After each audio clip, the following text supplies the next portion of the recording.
Ladies and gentlemen, welcome to a fantastic event held by some legendary clubs. Tonight we are at the MOZA Racing Australian Open Wheel Nationals, and track will have people representing us from FDL, from Gentlemen Sim Racing Club, and from SRW. Here I have beside me is Josh. We are going to be had a bit of a chinwag about what and how all this came out and how we came to fruition. Josh, go you there, mate? I surely am, Sinker. Hello. So it's a long story that we can make rather short, but we're here and we were approached by a driver the end result was to put the best Formula drivers in Australia on display.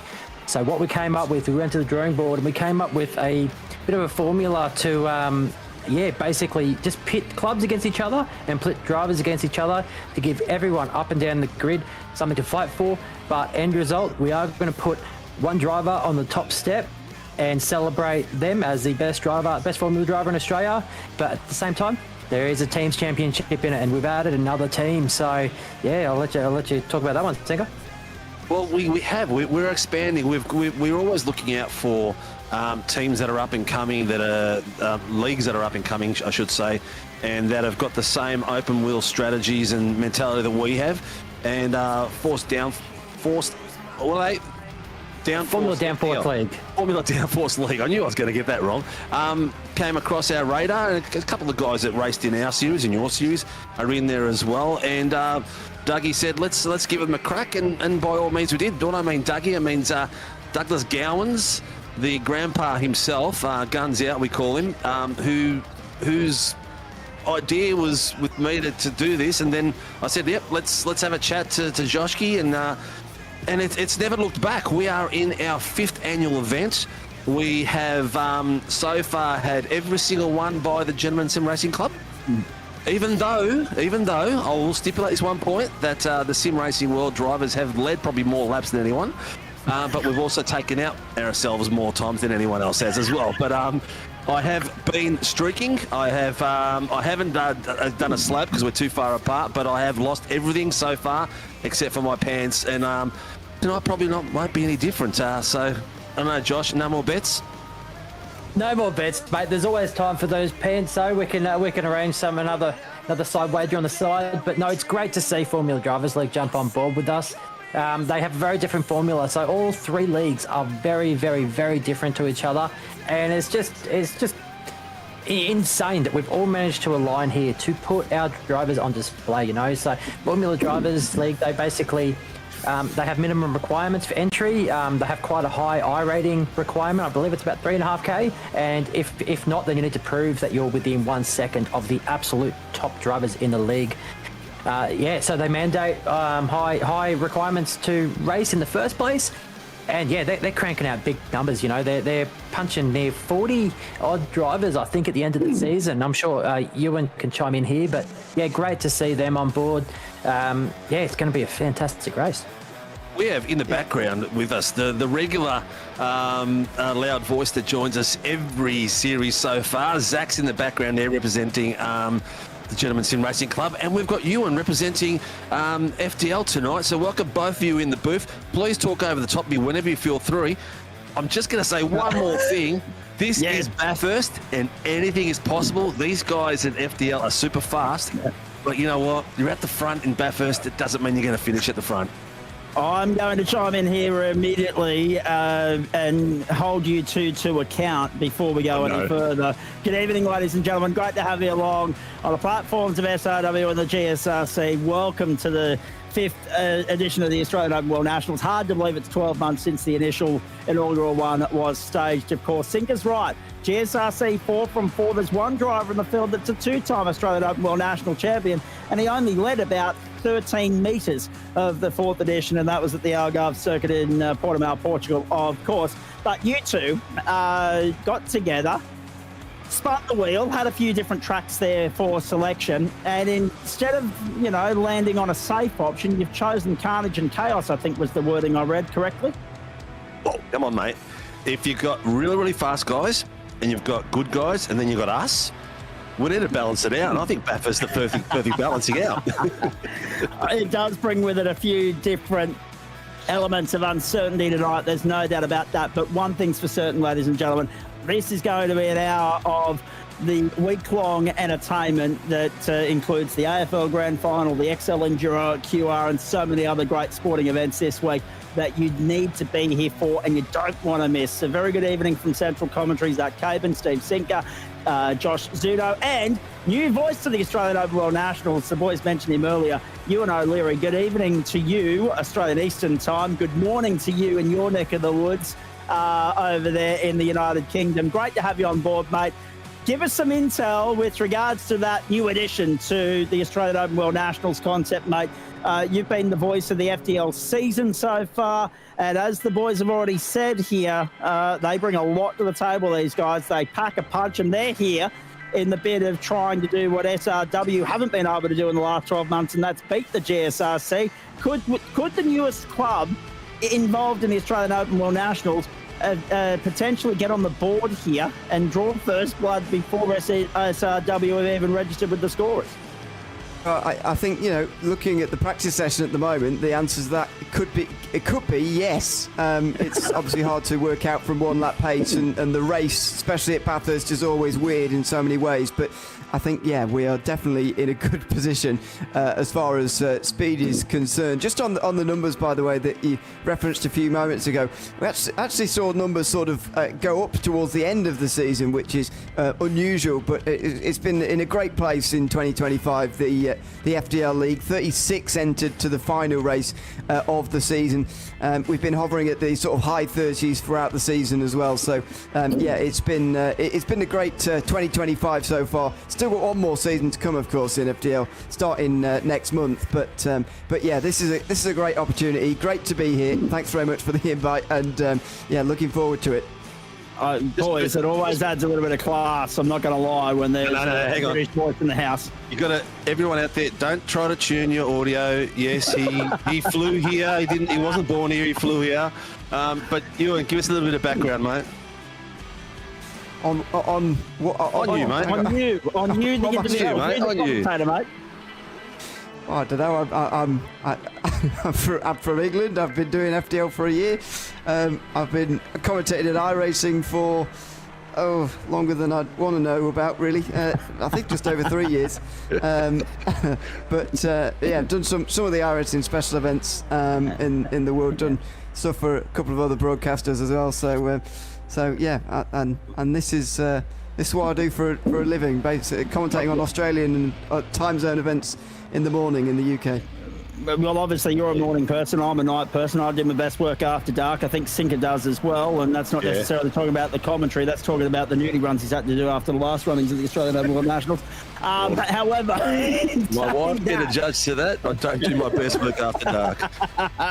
Now, it's always good to add a little bit of class to the booth, and that's what Ewan brings to the table. We're reliably telling you, ladies and gentlemen, that he's being a little bit modest about his presence here, because we're told that we're in the company of iRacing royalty on the broadcasting front, ladies and gentlemen. So it's good to have you in here on what is a very nice Wednesday morning over there across the pond. Now, Josh Zuno, let me bring you in at this particular point in time. We've got the checkered flag out. Practice is done. These boys are about to take onto the circuit for qualifying. So before I get the couple of comments from you that I do want, let's go and have a look at the real estate that we're playing on tonight, ladies and gentlemen. Let's...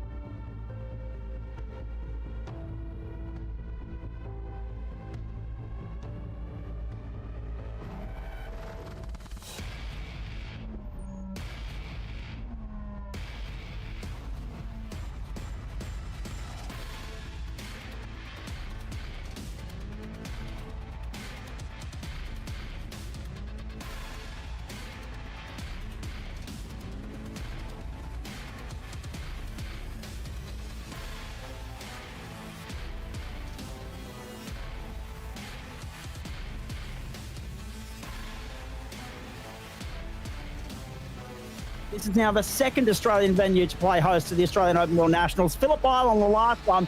We thought that was going to be an absolute belter. It turned out to be a little bit of a stinker, unfortunately, in some parts because of some early carnage that wiped out a few contenders. Why do I get a sense of potential deja vu unfolding here this evening on that note?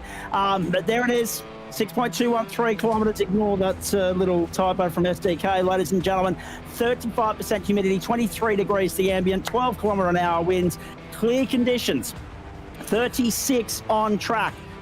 23 in September in Bathurst is a little bit of a stretch, but we'll go with it. No, nevertheless, there it is for you. 35.6 the track temp, and very lightly wet as qualifying gets underway. These guys did practice in wet conditions. It started out dry, it slowly changed and transitioned into wet weather. Nothing heavy, nothing monsoonal, deluge-like, just a little bit of a passing shower through, but enough to make the track wet and keep everybody on their toes. Let's have a look at those results from practice to highlight exactly what Ewan was talking about, and that is that the FDL boys are here and they mean business.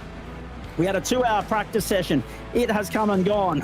GSRC 1-2, half a second Jackson Rayhana on Harrison Lewis, but as Ewan quite rightly pointed out, that means very little at this particular point in time. And Jackson Rayhana, who is due for a very solid result in an Australian Open World Nationals, has had no luck in the previous editions. He will be very happy where he sits at the moment, and he'll just be hoping, knowing how stiff a contest he has ahead of him here, how tough a task it's going to be, he'll be hoping that he's still leading the pack at the end of qualifying, let alone at the end of the night. Scott Barchin, Craig Edwards, Mark Hillig, 2 of those names familiar to the GSRC audience, 3rd and 5th, of course. So the top 2 are GSRC, the next 4 are, of course, our friends from FDL. Sean Campbell there in 7th, and he can pedal just about anything he jumps behind the wheel of, trust me. And then Brodie McConkey, Doug Gowan's the first of the SRW brigade, and Alex Stevens make up the top 10. 1.5 seconds separating 1st and 10th. That is a little bit surprising to me, gentlemen, but what's your take on all of that? I think one of the things that's worth noting about that amount of gap is the fact that it was raining, as you mentioned, throughout practice, and the session generally will have been getting drier and drier throughout because it hasn't been raining for a while. It's just taken quite a long time for the water to get cleared away. So I would expect that some of that gap has been created by the fact that it's been difficult conditions over the course of the session. There's the bottom end of the standings, and yeah, I think FDL probably take the heart out of practice, but as we all know, practice doesn't mean anything until we get to qualifying in the race. The one thing, we'll take some trackside footage for you now, ladies and gentlemen, because we're about to have some flying laps banked for the first time in this qualifying session. Daniel Carrier may be able to also alert us to the server track time as well when these sessions in context of the day are taking place. There it is for you on the right-hand side of your screen, 3:18 in the afternoon.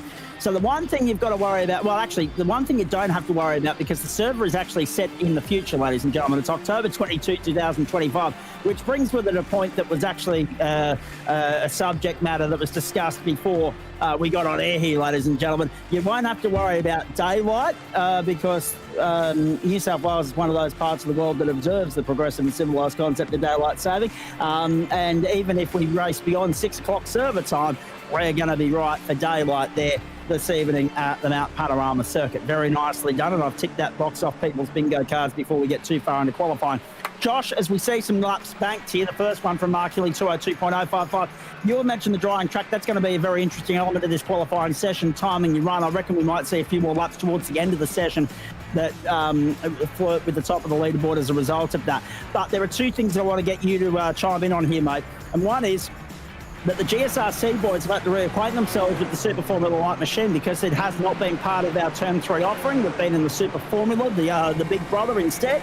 And with that, there are also 2 GSRC members out there tonight that are, yes, here in a competitive capacity, but they're not eligible for GSRC points, yet if they bring home the bacon tonight, we'll take the credit. Because they are 2 of our former champions. That is the way in which they've earned their qualification for tonight, mate. Just to elaborate on the presence of Jack O'Donnell and Sam Chapman for me, please. Yeah, nailed it, Zach. So we have taken 13 drivers from each of the leagues to participate in the Teams Championship, but we made a executive decision essentially to not include those 2 previous champions in the Teams Championship, as they didn't actually participate in the qualifiers that we ran on our channel. So the GSRC, yes, we did give the Super Formula Lights a bit of a rest, And as such, we needed a series to run our qualifiers for, and as close as we could, not really that close. We ran the super formulas, much quicker, and yeah, massive difference. Like, and one of the actual standouts that you're going to have a laugh about, boys, is one Sean Campbell only bought the car this morning. Doesn't surprise me that he is at the upper echelons of the leaderboard already, because we know what he brings to the table. Such a versatile performer last term in GT3, in the Super Formula, in the NASCAR even. I reckon I commentated him to a win there. The guy does perform well in just about anything he jumps behind the wheel of. And when you look at his I rating, it's through the bloody roof. So no one's really particularly surprised by that. So he will be a contender tonight. He will throw his hat into the ring, and it will be on in earnest. We'll go through that field in more details in just a few moments' time, ladies and gentlemen, with regards to the leaderboard here. Mark Healy on top, Harrison Lewis, Doug Gowans, 1, 2, 3. First three are from 3 different clubs. That bodes well for what will be coming your way in a few moments' time. Orbit Drop Bear, 1, 2. Yes, those guys are teammates on any other night of the week. They're not teammates tonight. They're racing for different clubs. But one notable absentee, boys. Unfortunately, Sinker, Danny Davison, a late withdrawal. Yeah, late withdrawal. But just for the viewers out there, you'll see there's a colour code out on the qualifying board at the moment. The green is the FDL drivers. There you go. GSR are the we'll call it pink, but it's not. Is that a sexy apricot? Orange. Orange, is it? And SRW I'm not sure are who in came up with red. that colour, but we'll be having a word with them after the fact. But that's another story. Go on with it, Sinker. And then gold is, yes, sorry, Sticker. Yeah, go for it, mate. Go for it. No, the one that we can't see there, when there is time on the board by one of the ex-champions, will be gold. Oh, sorry. Yeah. Okay. Yep. And then whoever is lit up, you'll see the names in the bottom left-hand corner, but on the tower, they'll be in a brighter green as well. So you'll be able to see where they are on the actual tower as well. But also, in our respective YouTube chats, Facebook, whatever it is that you're out there, please let us know if you're watching someone in particular want, and we're not getting them on camera. We're quite happy to switch them around. It's going to be a long race, a lot of fun, and we want the viewers to get involved as well. So like, subscribe to all the channels, and also just keep asking questions and having a bit of fun out there, because it makes it entertaining for us as well. A bit of viewer conversation is awesome. You and I have very different definitions of long, Sinker. We've been here for 4 of these before. They're all the same length, and they all fly on by in the blink of an eye. Tonight will be no different. However, gentlemen, let's obviously highlight the one thing that we haven't been able to escape in any previous edition of the Australian Open World Nationals, and that is the presence of the safety car. A huge probability that we will see it again tonight. Yeah, the question is how many times. Ewan? Yeah, exactly. Yeah, I just want to mention one thing on Mark Healy, because on that point, on the safety cars, because he's currently leading this qualifying session. He did win the championship, the most recent FDL championship, but this was his worst round on the last FDL season at Bathurst. Made an unforced error coming back down the hill again, and well, at the time we thought maybe that's cost him a championship. In the end it didn't, and he got home quite comfortably actually, but at the time it was quite a big moment, and he'll be oh dearest, there's a big crash over the top there. He'll be hoping to extinguish those here tonight with a better performance, that's for sure. Scott Barcham's one of those. I think Thomas Hinz was the other. Let's have a look at it again. Oh, actually, no, Barcham's actually gone off at the chase, so I don't have a rego on the top of the mountain. That was Barcham getting all caught up in a puddle down at the bottom, and that is going to be a trip-up point for these drivers tonight. This was Bondi, unfortunately, the boy from Gundagai, at the top of the mountain, and this is going to hurt. Oh. Puddles, man, the puddles, they're deadly. They are deadly. And that is one thing to point out as well. I don't know how it is on your side of the map there, Ewan, the other side of the world, but in Australia, it's from 5 p.m. onwards, it's definitely not getting any warmer. So we're looking at approximately 23 track degrees. So I don't know that top of the track is actually going to dry out any. Oh, geez, Tommy Donahue. And he is one of the guys tonight. I don't know who flew over the top of him there, but so the Bond incident was separate to Donahue. Another two at the top. They're all hitting that puddle. Yeah. So maybe when we get towards the end of this session. And remember, there's only 4 minutes to go. So if you're leaving pit lane now, you're only going to get one shot at this. One flying lap. Jeez, that went by quick. See, I told you, Sinker. It flies by when you're having fun here on Australia Overall Nationals night. That was Matt Schmidtke getting caught up at the chase as well. But this is the point. These guys have had very little time in this session to get out there and acquaint themselves with track conditions. But there's going to be something to be said about driving to them in order to better your opportunity of bagging a solid grid position here. All I've got to say is, so far, they haven't been SRW cars. So far. So far. We're waiting for the race, mate. We're waiting for the race. Have that conversation again in an hour after the racing, absolutely. Yeah, in all seriousness, the amount of cars on track, on the mountain, these puddles, they're not going to dry out that quick. We know how iRacing how slow it is. They're going to be a hazard all the way through, mate. An absolute hazard. So anyone that's trying to make a pass, not on the natural line, or even some of these puddles that are on the natural line, it's going to be tough. Mark Hilly on top by 0.08 of a second at the moment. Let's follow this through, boys. We've got 3 minutes left in qualifying, and this is Sean Campbell in 12th, trying to get himself up into the top 10. We went from having 1.5 seconds covering the top 10 earlier in the pace to 1.15, and that's a hard lap, a hot lap undone for Harrison Willis. Yeah, Lilas. Unfortunately. Oh, wow. And Sean Campbell's gone to the top. Sean Campbell with a 2 minutes .265. Don't worry about the fact he only brought the car this morning or last night American time, Josh Zuno. Straight to the top. Hilly's eclipsed him. Into the 59s we go. And Douglas Gowans, by the way, as well moves up to 3rd place. So all 3 clubs again are in the top 3. Doug Gowans off the track. Straight on the back of banking that lap. Exit hard left at Held Corner, and it is going to be held tonight. Here's the man that was fastest in practice. His name is Jackson Rayhana. He's had a lot of bad luck in this series. Oh, indeed he has. Oh, have a look at that. You've got 1 entry point into the final corner and puddles on each side of it, so that's going to be deadly at the start of the race. To second. And he'd be happy with that. He'll let Mark Hilly take pole for the moment, I'm sure, if it means being in the best possible position to set yourself up for a crack at the race win, because that's all that matters. Still a couple of fast boys that haven't set some fast times. It looks like some of them are being a bit more safe and trying to get up the pointy end rather than trying to get up the very, very top. So Ewan's got bragging rights at the moment, and this is warming up for his final flyer too, boys.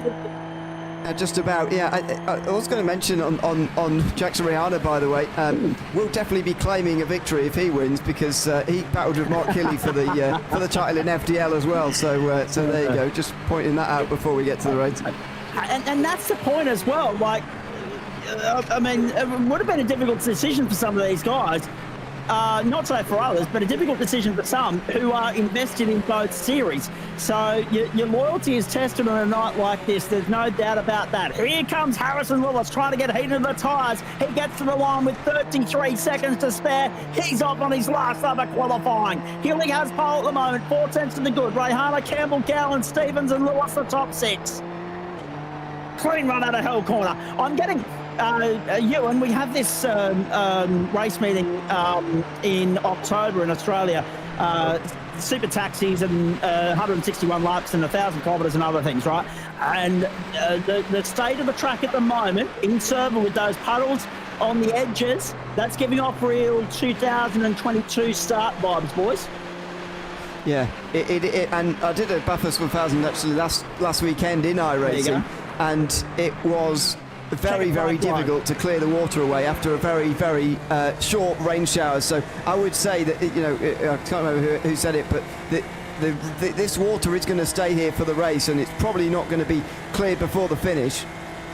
100%. Yeah, it's going to be hectic all the way through. Anything can happen. The only sad thing is that I'm seeing a lot of SRW drivers holding up the ladder. No, no. Hey, someone's got to do it. And to be fair, you want to do it at this end of the night. You don't want to be doing it at the end. You want to do it now. In fact, here's the first couple of stories for you, right? Craig Bond hasn't set a time. Eduardo Zamora hasn't set a time.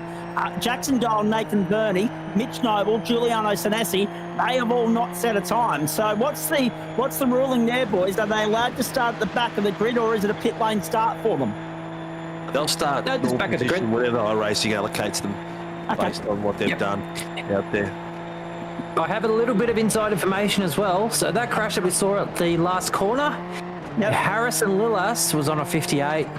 Oh, So no. that is absolutely gut-wrenching for him. Well, we're Let's see what he riding can with do. him at the moment.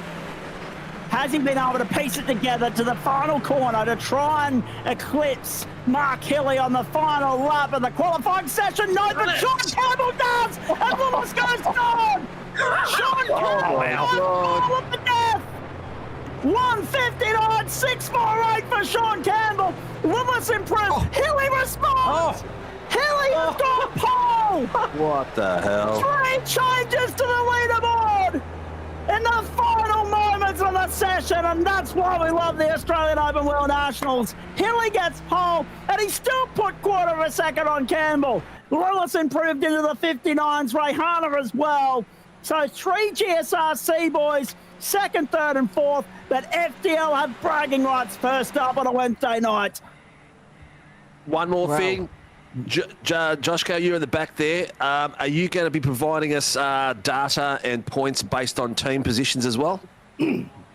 Yeah, so in the race, guys, we do have a bit of a overlay that we've created that should be automatically calculating the points for the team's championship. So everyone in the field is racing for points for their team. So there is a point allocated, I believe 60 is for P1, and then it scales down the further you go in the position ladder. But yeah, we should keep track of that one.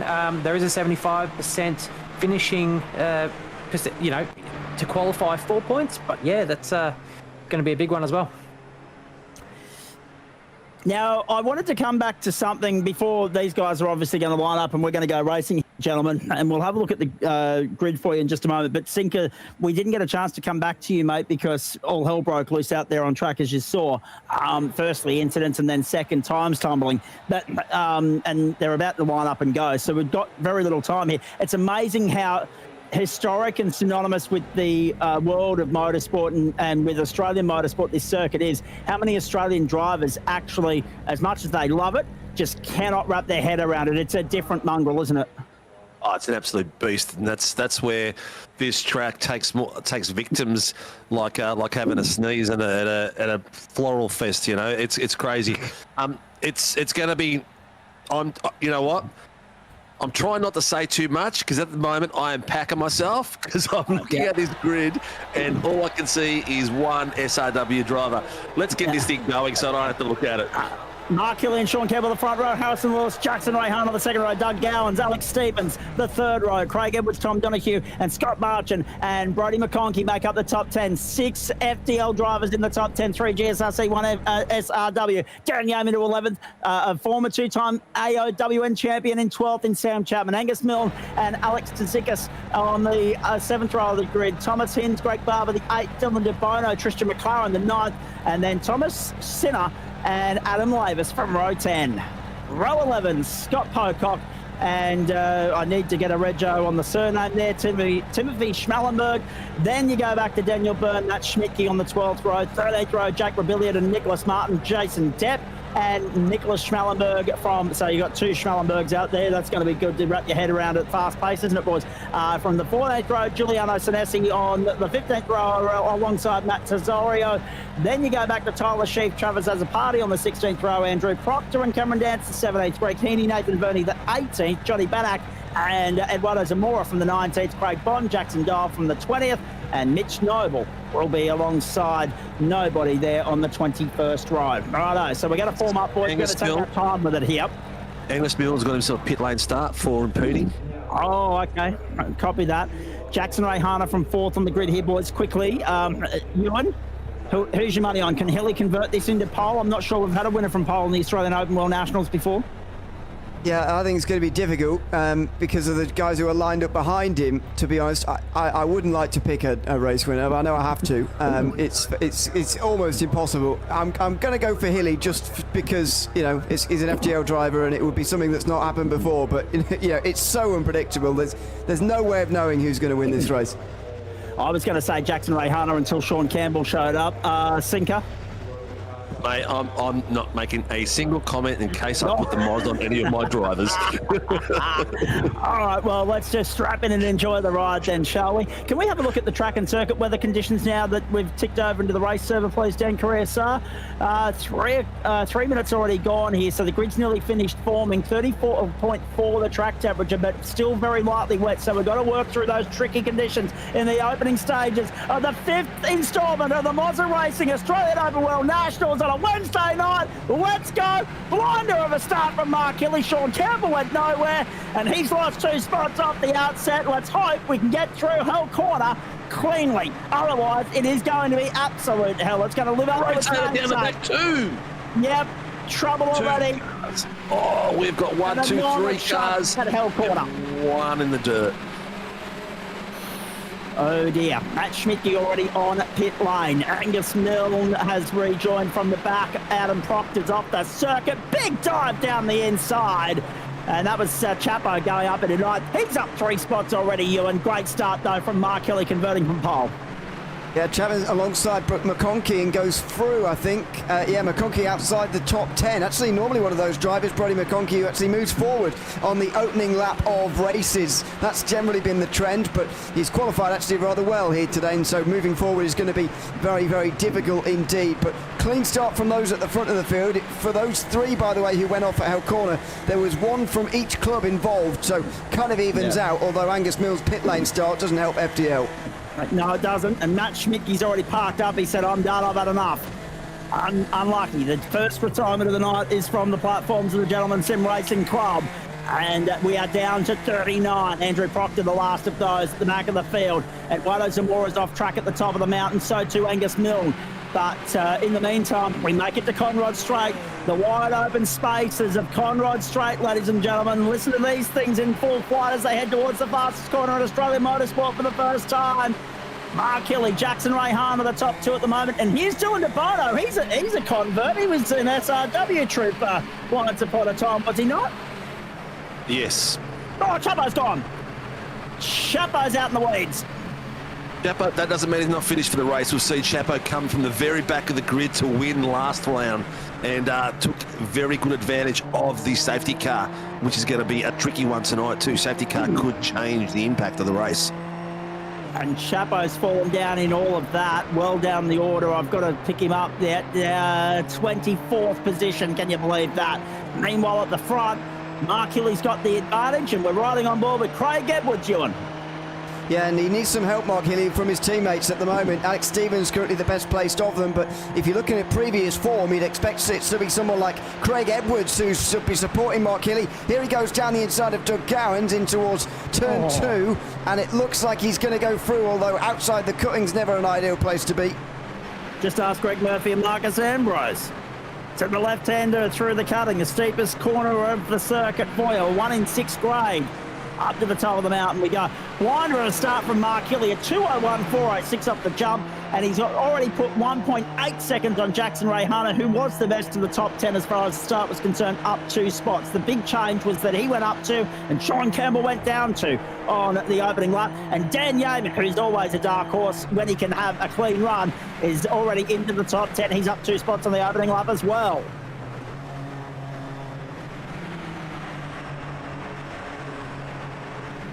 A lot of gravel already at McPhillamy, I've got to say, as some people have been off the circuit and straight back on again. That was the part of the circuit. There's Tom Donohue's dropping down the field. I wonder what's happened to him at Forest Elbow, it looks like. As well. Oh, dear. Oh, no. Oh, look at that. 2 cars facing the wrong way in the worst spot. He's got another incident right on the same spot. We could have a safety car, guys. There is your first safety car. Let's have a look at it again. Tom Donohue. Oh, no. And at that position of the circuit, oh, look at that. Nothing anyone can do about it. Safety car's been called. There we go. There's absolutely nothing you can do. When you park there, you're helpless, but everybody arriving is blind to you.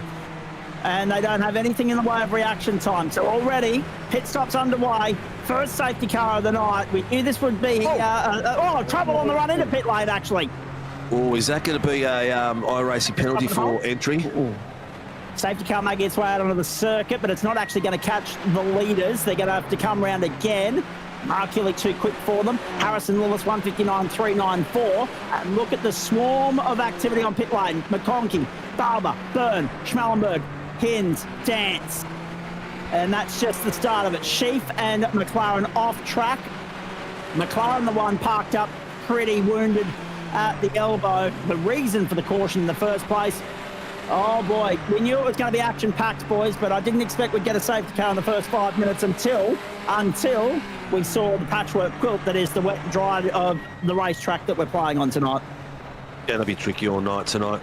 Just while the safety cars coming out and everything, have a look at Craig Bond up 23 places. Yeah. Jackson Dial up 20. Craig Kearney up 19. Travis has a party up 18. There's some boys that have done some major moving up that field. You had made a key point there a few moments ago, right? As you can see, the yellow indicators in the totem pole on the left-hand side of the screen there, ladies and gentlemen. We are at our first safety car of the night. Harrison Lewis, the fastest start of the race. Mark Hillick, the race leader. They're all coming back to pit lane at a ginger tempo here. It'll be interesting to see if they dive for pit lane or stay out. So there's a couple of things here, right? Into pit lane comes Jackson Rayhana. He's gambling and going early. So, that entry, how slippery that entry is. That entry was treacherous for Rayhana. Hopefully it doesn't trip him up. However, boys, as I take a little bit of a breath here and let you guys have a bit of a chin wag, you and I want to steer in the direction of two things. One, you mentioned the key word there a few moments ago, the rubbish being dragged back onto the racetrack. Debris was a huge talking point in the third edition of the Australian Open World Nationals. Mark Hilly's just passed the safety car, has he? Yes, he did. Yeah, I think he was. Mark Hilly has just passed the safety car. Yeah, he's just been told. He's just been told to move back. Yeah, he's just been told to move back. It's all happening here. Tick that one off your bingo card, ladies and gentlemen. He's just done a Jamie Wynn Cup. Now, secondly, the other point as well here, boys, is fuel, right? We've already seen a couple of guys opt to go for the lane. Some didn't have a choice, too much damage, etc., etc. But if we get safety car after safety car, that could make this a one-stop race, yeah? Well, yeah, I think the guys that have gone for the pit stop now, I think they've made a bad move. Because we've seen the amount of water that's on this track, and there's bound to be another safety car out there. I would have taken the punt for a later safety car instead of the early one. I would have kept track position as a key. Yeah. So I reckon the guys that have gone early have gone a bit too early. Jackson Rayhana, as someone that pitted from the top end of town, has rejoined the race in ninth under a safety car. Yeah. So he's still actually in this with a good chance at the moment. You and your thoughts? Yeah, one of the reasons, by the way, for that, just before I get to anything else, is the fact that some of the guys further down outside the top 10 backed off a bit when the safety car came out. The leaders absolutely pinned it still and just carried on. So Rihanna's actually done a sort of mini overcut, if you like, from what you might see later on in the race, actually under the safety car, which of course perfectly illegal, hasn't done anything wrong, but it has gained him ninth place, as you can see in this running order here. But just to mention, we'll have a look at some replays before I get to that. This is lap 1, I believe. Yeah. And the problem is most of these guys have opted to start on dries. So as soon as you hit those puddles, if you get the wrong end of the mill, you're a passenger sinker. Oh, most of them, mate. All of them on dries. All of them on dries. Yep. Yeah, look, these puddles are going to give us... You can see there's nothing fading. They still look exactly the same at the beginning of the race. It's just going to keep coming. And look, you know what? It's as a viewer, it's awesome. As a driver, it's going to be scary. And I might just point out... Sorry, Josh. Next question is, mate, you might be able to answer this for me, actually, because you're part of the organising committee. The lapped cars in the queue, Eduardo Zamora, Giuliano Sinesse, will they be let by? Anyone who's not involved in an incident, like who didn't call the safety car, who hasn't called for a tow, will be given a release around to unlap themselves. So that will still happen, which means we've probably got another lap under safety car. Go for it, Josh. No, I was just going to say, I'm actually really going to keep my eyes peeled on Jax now. So that full lap pitting, you know, I'm not too sure how much they use, but it's definitely in the tune of 1 to 1.5 seconds that he could potentially save in a later safety car pit stop, because we all know they're going to be pitting under safety cars again. I have absolutely zero doubt on that. And that 1 to 1.5 seconds could be all the difference. Problem is going to be track position and whether he's going to be able to take advantage of that second and a half by way of being in the right position on the racetrack. So he's got a little bit of work to do to put himself back in the right spot. We know he's got the potential to do it, but the track's dicey at the moment, so there's more risk factor associated or attached to it at this point. Mark Hilly leads, Harrison Lewis second, Sean Campbell third, and Alex Stevens fourth. Doug Gowan's fifth, Dan Yeaman up to sixth. We've started lap 5. It's the Australian Open World Nationals. The platforms of the Gentleman Sim Racing Club, SRW, and of course the newcomers FDL this evening, ladies and gentlemen. It is terrific to have you along for the ride. It's 17 past 11 in the United Kingdom at the moment, 17 past 10 GMT, 6:17 a.m. in the eastern parts of the United States at the moment, 3:17 a.m. on the West Coast, around the area, of course, in which Sean Benici would be tuning in, of course. Here in Australia, we're at 8:17. It's, of course, 6:17 on the West Coast and 7:47 in central parts of Australia. 17 past 10, a late night serving of Wednesday night motorsport for our mates across the ditch in New Zealand. Wherever you're tuning in around the world, we hope you're enjoying our coverage of the 5th running of the MOZA Racing Australian Open World Nationals. And it is going to be an absolute rip snorter once we get back going here. Josh Zuno's just ducked out to get some intel. Let me throw the conversation around here, boys. Winners and losers out of that start. Anybody that was able to keep it clean is obviously a winner. There's already a few walking wounded, though. Tyler Sheaf back in pit lane, so too Andrew Proctor.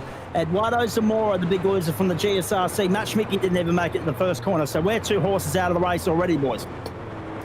Yeah, I don't think that's going to discount you at all, mate, because you look at the amount of pink ones at the top there. The race, all the unlapped cars have unlapped themselves now, so now it's back to normal standings. They'll go to race format at the end of this lap, I believe. So we're ready to rock and roll. Can we see who's pitted and who hasn't spitted on this ladder so the viewers can get an idea of what is going to happen later on, because strategy is going to be a key thing coming through the rest of this race. Sinker, that information for everybody at home is the last column to the right.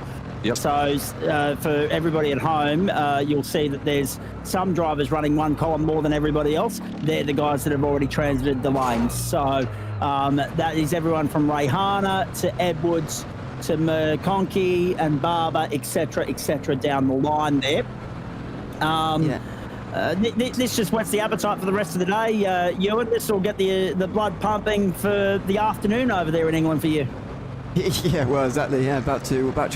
Just want to mention one thing on those pit stops, by the way, because it's noticeable, I think, that FDL have completely disappeared from the front of the field. I mean, only Hilly and Stevens now are up there in the top 4, both doing rather well, but as the safety car pulls away. It's very common in FDL racing to pit under the safety cars. In fact, if you don't, it's very unusual. So I wonder whether a bit of lack of experience of this race has come into play for some of the guys who only race FDL, and they've sort of gone back into factory settings and taken their pit stop as you normally would in our series. Factory settings, I like that. Well played. Nice reference at this time of the night. The other thing too, and you mentioned it earlier, behaviour at the deployment of the safety car. Race awareness, racecraft. I want to come back and explore that in the next safety car, because as Josh said, there's bound to be one. So if we get to that, if not, it's something we'll come back and discuss as a talking point at the end of the race, because if you haven't yet caught the safety car, as long as you're ceding caution to the incident area, it is fair game. You can go full tilt back to the lane, whether it was saving fuel, whether it was just not awareness of caution procedure. It could be either or for those guys that did drag the chain, I should say. Set to go back to green on the mountain. Mark Hilly will lead us to green, and it's your call, Ewan Leary. It's going to be Mark Hilly to bring them back to the green flag. And look at his normal teammates, by the way, taking the clubs out of the equation just for a moment. The normal teammates he's got lined up behind him, Villas and Campbell, second and third. Oh, big spin out of turn 1. It's Daniel Yemen who's gone round. He was having a good run. We might have put the mocker on him, who's sitting up there in 6th. Rayhana's already up to 7th. So Rayhana restarted 9th and is already up to 7th, boys. Back to green on the mountain. This could be his season. His turn. Ignore the yellows at the top there. We are back to green at the moment, ladies and gentlemen. I guarantee you. There we go. Thank you, Dan Korea-Sar, doing a beautiful job with the producer's chair tonight as we stretch across the top of the mountain for the 6th time, but only the 3rd time in race trim. And look at Lewis giving his teammate Mark Hilly the big hurry up. They're decked out the same, but they're representing different clubs tonight. At what point caution in the does cutting. team loyalty go out the window here and they think about club bragging rights? That was a big one at the cutting, guys. That was a big They've one. got someone's requested a tow. Angus Safety Milne. car's been called. Safety car has been called. Yep. We'll go back and have a look at the cutting in a moment here. And this is exactly what we talked about, 100% probability of safety car. And the track not completely blocked. Oh, it was then. Yep, there we go. Oh, A lot of guys involved in that. it was the exit of the one, cutting, not two. the entry. Yeah, Milne had to tow, I think. And look pretty at that, the quickly track at the pretty end of much that. completely blocked. And this is where, if iRacing had introduced a red flag already, and amongst all the great upgrades they've made over the last 5 years, would be red flagging the race right about now, boys. Yeah, Schmellenberg's destroyed that car completely. His and the car that was turned Look at them, they're all sideways. in, they're all in. Look at this, Yeah. they're all on the road. Yeah, I'm actually the restart coming across the start finish line. I was watching the cars go too wide, and I was looking at it to see if anyone had actually passed anyone on before the control line, which would have been a bit of an issue, but no one's called it in, so it must have been clean. No. And that point you were making earlier as we watched pit lane activity unfold here. And again, Jackson Rayhana's going to put himself in a good position here. Harrison Lewis, Mark Hilly, and Sean Campbell.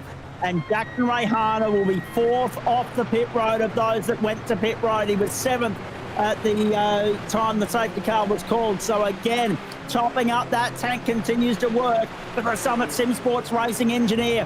So, or pilot, I should say. He's not the engineer. That's Johnny Simpson's department, of course, from Flash Graphics. But the thing here is that mistake that was made earlier, Ewan, by the guys that weren't aware that they could continue on at a moderate tempo. They didn't make that mistake second time round. Lesson learned. Yeah, race control actually told them to keep a tight tempo. Oh dear, look at this, by the way. Oh. A graveyard, isn't it? Yep, there's a few contenders falling by the wayside there. I mean, we'll pick it all apart for you very shortly, ladies and gentlemen. Actually, can we get an ident on the 2 cars that are still stuck there, stranded at the cutting, please? There's 3 there. I think it's Matt Tezzarello. Thomas Hinds. Thomas Hinds is there, and Nicholas Schmallenberg is there as well. I think. There you go. From there they all are. Yep. Surprised about Thomas Hinds, by the way. Been very anonymous so far for FDL, but this is only adding to his troubled afternoon, and he'll be spending a while in pit lane after this. Yeah, and the further you are down that order, Sinker, it would seem it's easier to run into trouble at the moment. I mean, that would normally be the case on any racetrack, but particularly here at Mount Panorama, there are a couple of exceptions to the rule, though, that have been able to ride their luck tonight, and that is another key component to success around here. You need to grab a little bit of luck and take it when it's presented to you. 100%. You need to be away from the trouble and be aware. You see that dust, you need to anticipate that there's something going on in front of you and back it away. It's not going to cost you the race to back it off a little bit and be a bit cautious. But the guys at the front end are the guys that are going to be just storming away. Everyone else is going to be trying to fight through these puddles. Craig Bond's up 33 spots. Greg Heaney's up 31. The 2 GSRC boys haven't stopped yet, but they're up 33 and 31 positions respectively. Travis Azzopardi makes it 3 GSRC members with a 30+, but Sinker, you're in the lead. Look, Nicky Martin has had a cracking season. He's actually one of our up-and-coming drivers from Get a Grip. He's done really well in the back half of the season, so it's good to see him get a reward and start the race off. He's going to be no slouch off the line. He's going to be a bit tactical, but he's still the only one out there, mate. You need partners in this sort of race out there beside you to race alongside you, protect you a little bit as well. And at the moment, you've got, what do we got? As a party, Edwards, Healy, McConkey, Barber, Bond, Byrne. You know, there's still a lot of guys that aren't being protected by each other. Actually, you've just given me a stupidly good idea from a broadcaster standpoint, but not from an organiser or a race controller or a competitor standpoint. You mentioned teammates, right? The first thing that came to mind is let's put these guys on the Daytona International Speedway and have a real race of it. Pack racing around the bank to Daytona. Is that a good idea for AOWN 6? I'm not sure. It's an Australian Open Wheel National. That's all I'm going to say. Wait. We've had three Australian Open Wheel Nationals held on European soil. The Americans have got a... Yet. I don't. As long as we don't just go left, and then maybe a couple more lefts, I'm happy. I love it. Hey, just talk us through, because obviously we landed on Mount Panorama, and you know, as Australian motor racing fans, we absolutely love any opportunity we have to go racing at this Mecca. But there were a couple of other circuits on the wheel there, including the Bend in South Australia. So there were 2 bites at the cherry for the Aussies. We've picked the right one, obviously, because the quality of the spectacle that the Bend provides, I reckon, is very much dependent upon the car in which you're steering around it. We've had a couple of very stale races there in the Porsches, for instance, as testament to that. But talk us through the selection process and how you come up with those tracks that you put on the wheel for random selection, mate. So we actually leave that to the drivers that are involved in the setup and everything, and Joshy gets in there as well. I sort of sit back a little bit. For me, the perspective is making sure we've got a good broadcast show. That's what I always look for. For the drivers, they've been looking at nuances in the track, something that's going to suit the car, something that's going to let the cars be able to race each other at a competitive level. This track was put up as something that is going to be a little bit harder than what the last few tracks we've had. The last few tracks are like, we're talking F1 style tracks, lots of runoff, lots of space, a little bit less carnage because the guys have got somewhere to run off to. Unfortunately for Bathurst and these cars don't take much impact. But when they hit these walls, they disintegrate very quickly, and it's going to make it a little bit harder. It was a spin of the wheel, but you know what? I think it's brought the level of driving specialists down to an even sort of fight, which has been a good one for the introduction of FDL, and it's brought it back to a certain level. Gives these guys another season, end of this coming quarter will be another race. Gives these other boys from GSR and SRW to improve. I was all in favour of Mexico City, but I was clearly outvoted. Maybe that needs to go on the wheel for the next one.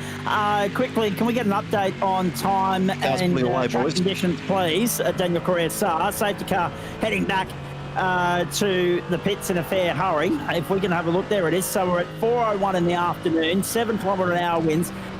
In a mostly, east to northeasterly direction, 23 degrees the ambient, 33 on track, and still very lightly wet, although looking at the length and depth of the puddles around the circuit, I would argue against very. I think lightly wet is right, but very might be a stretch, might be extracting a little bit of the proverbial. But in saying all that, Sinker's going to take us back to green in a moment, ladies and gentlemen, because it's his pilot on top here. But having had a look at the track conditions at the top of the mountain there when they were passing through the skyline that last time by, still very much only a one-line groove through there at the moment. Sinker, bring us back to green, my friend. The Australian Open Wheel Nationals and restart number 2. Oh no, Greg Heaney's gone! Greg Heaney's gone at the chase on the commencement of the restart. Can you believe that? Go for it. Oh Oh, Craig Edwards Got as is down well. the back, was rotating the hidden puzzles. Craig Edwards has gone round, but we've got Nicky Martin's done the real smart thing and gone a bit early and caught a lot of these boys napping.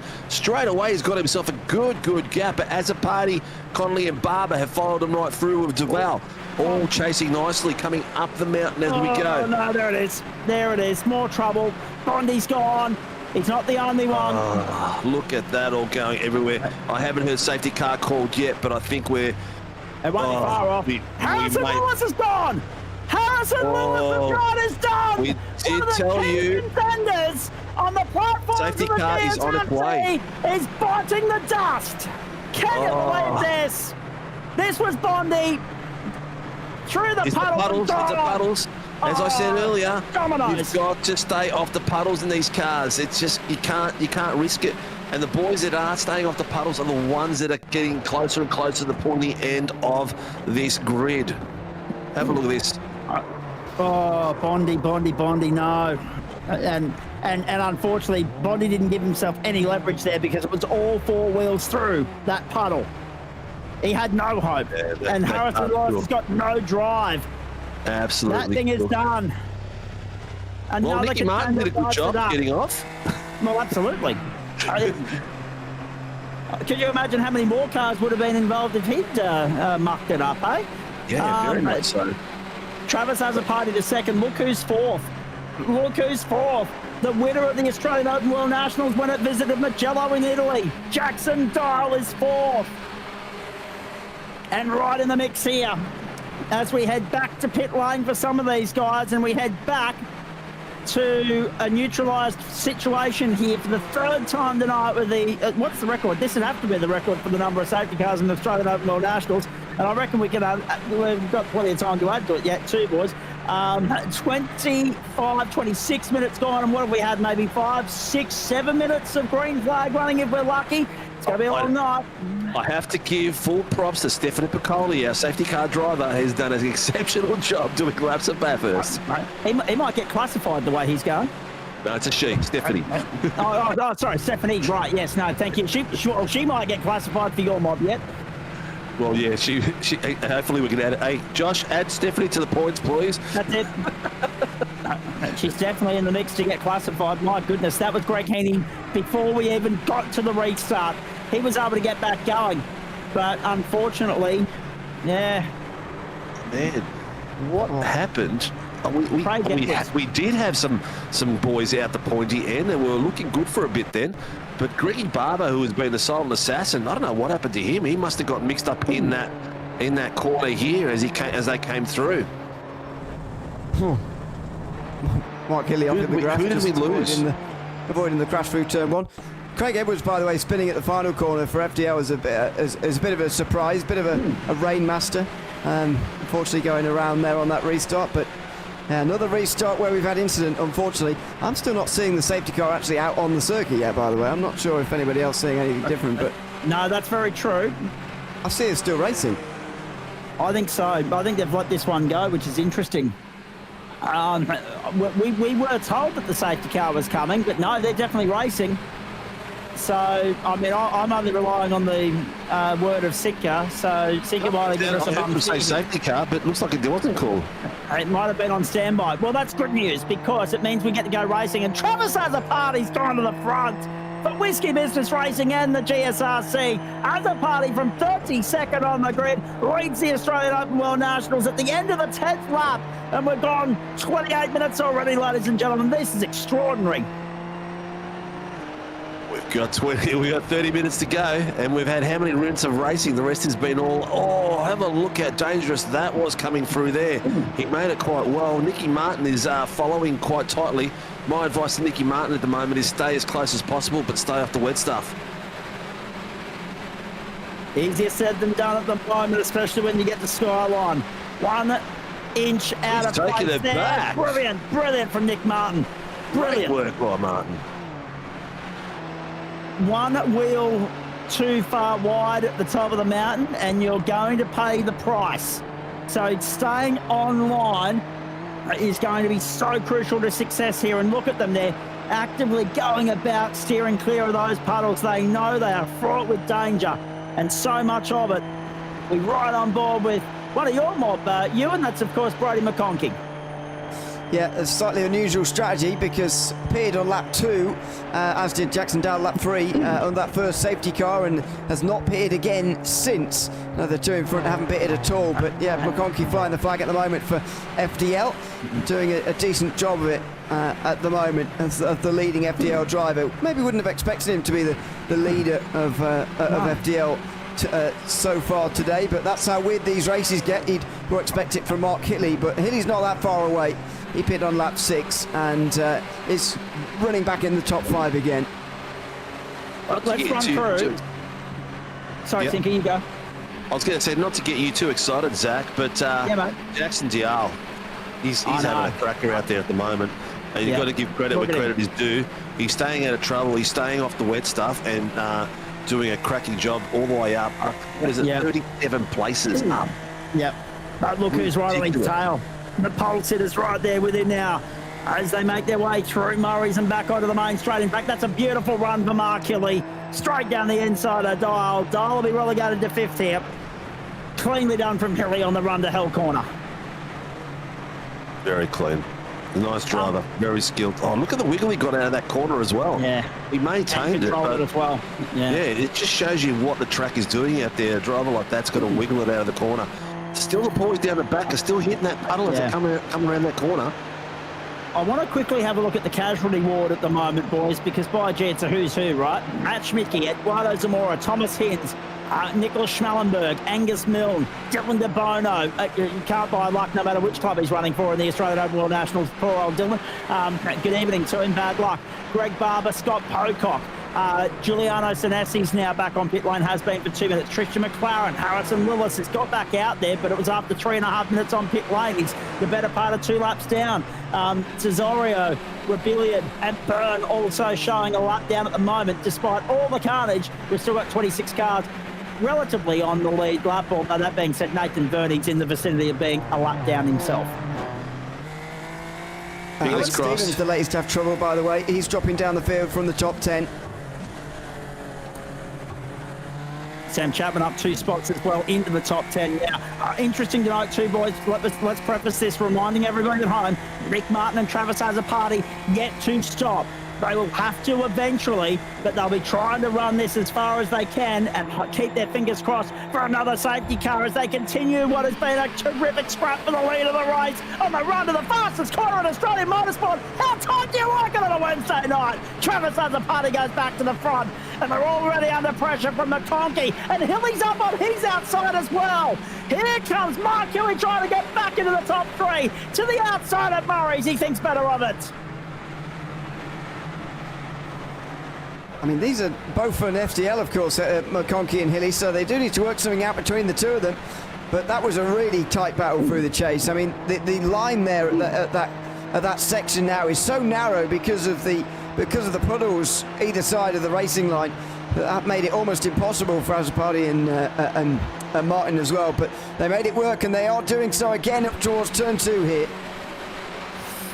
Whatever you do, boys, keep it clean.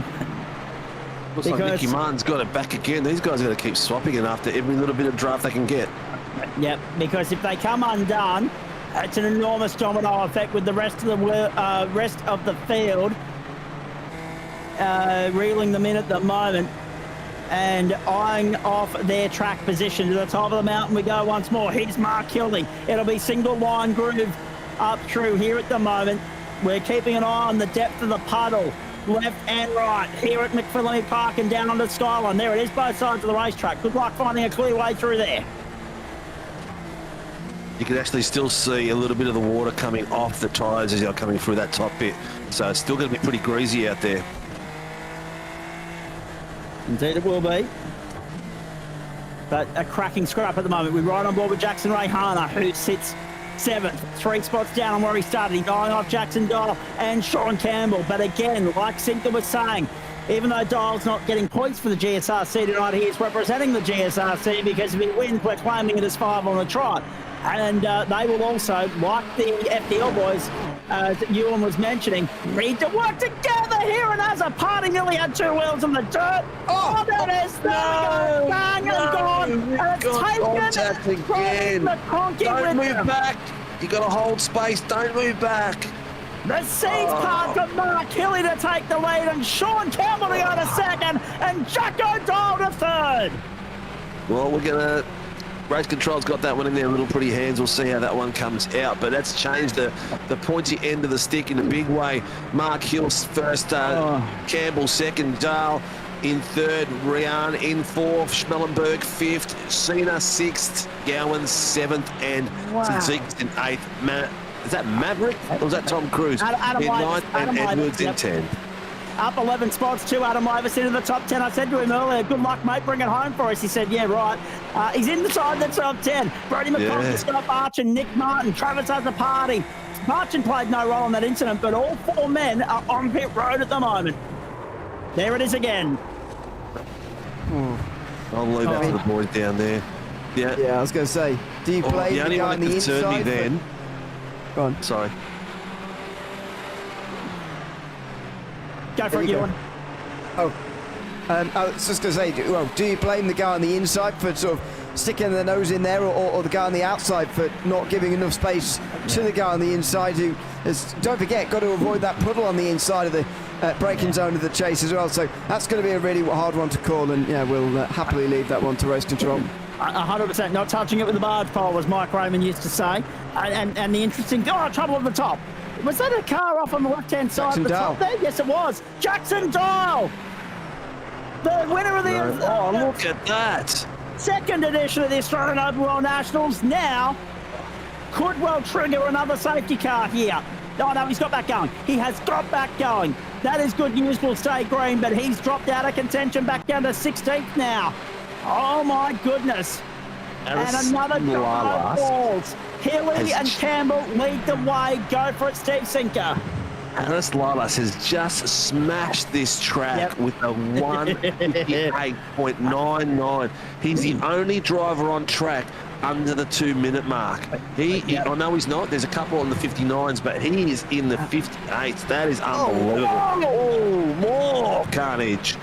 Trouble, that is Adam Lavis regarding, and Dan Yeaman, I think it was. Lavis and Yeaman, two GSRC members caught up at the chase. Let's have a look at this again. Tom Donahue also had a bird's eye view of this. Lavis caught up and put Yeaman on the... Yep, he had no control of the car at that point, Adam Lavis. Dan Yeaman caught up as an innocent bystander in all of that. Oh, it's all happening here at Mount Panorama. When doesn't it?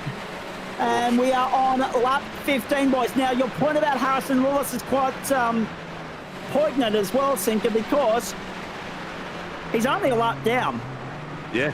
If we get another safety car and he gets his lap back, he's all of a sudden back in contention, back in the race. He's currently sitting there praying for another safety car.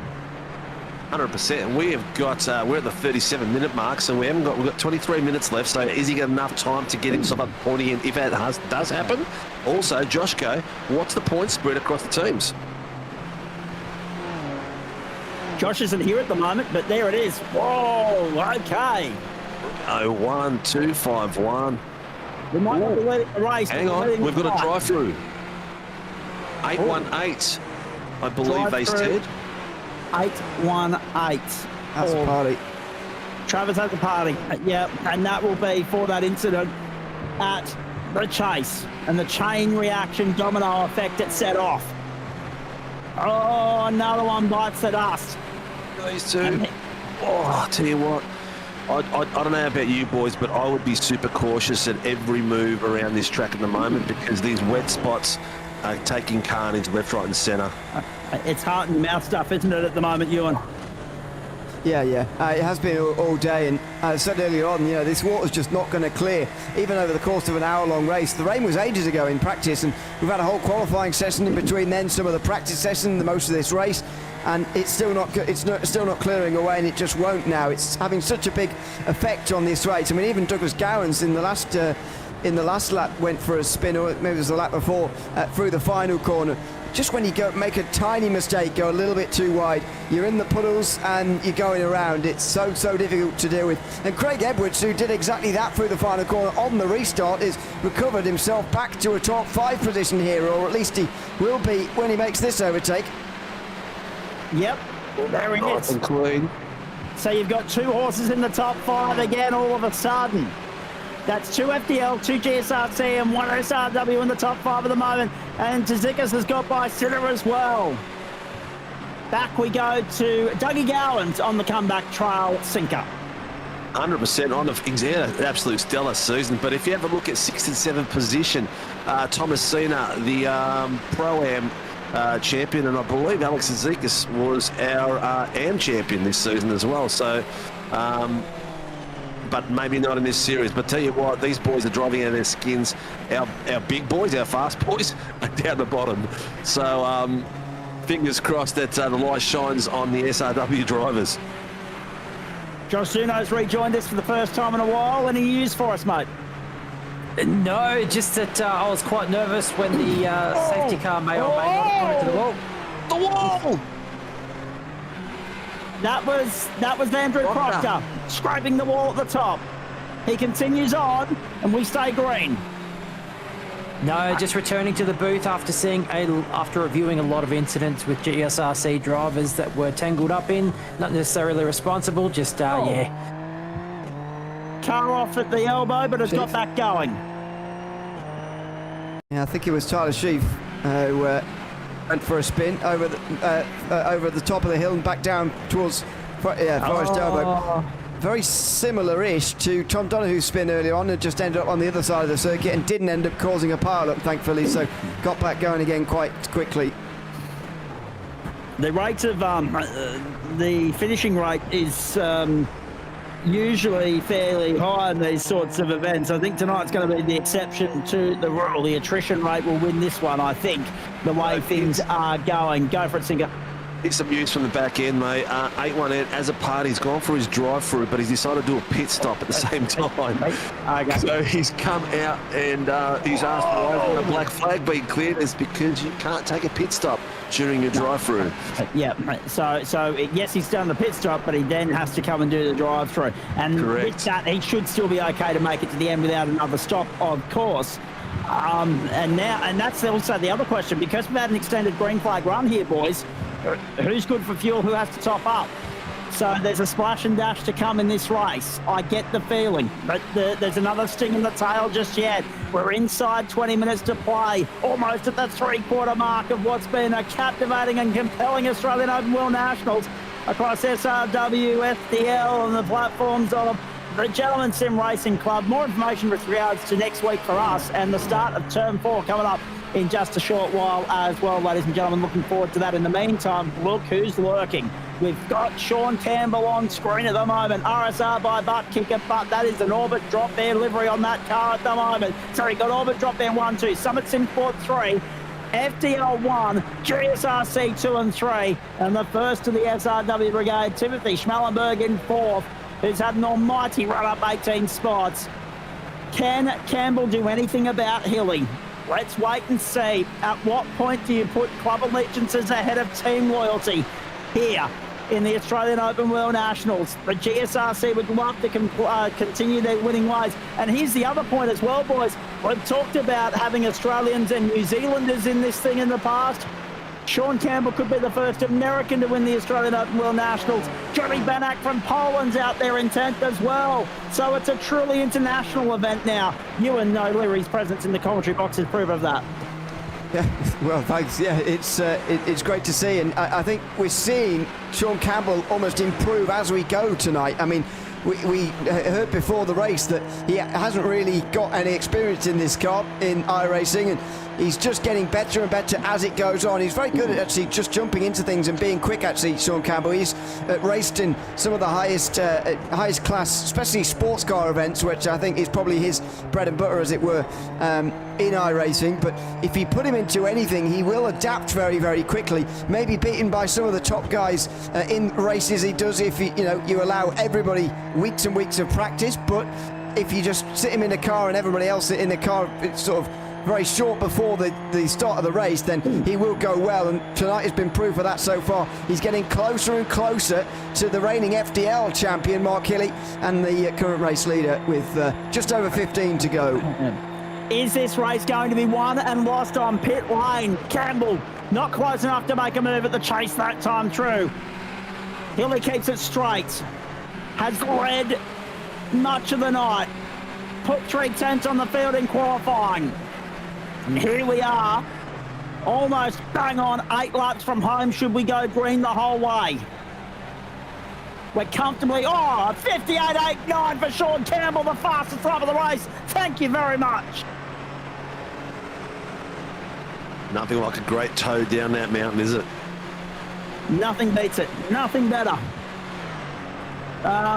We're making our way up Mountain Straight again, and we just get the feeling, and we've seen this before, Josh Suno, Sean Campbell could pull off an Adam Laver, Sam Chapman-esque sort of trick here.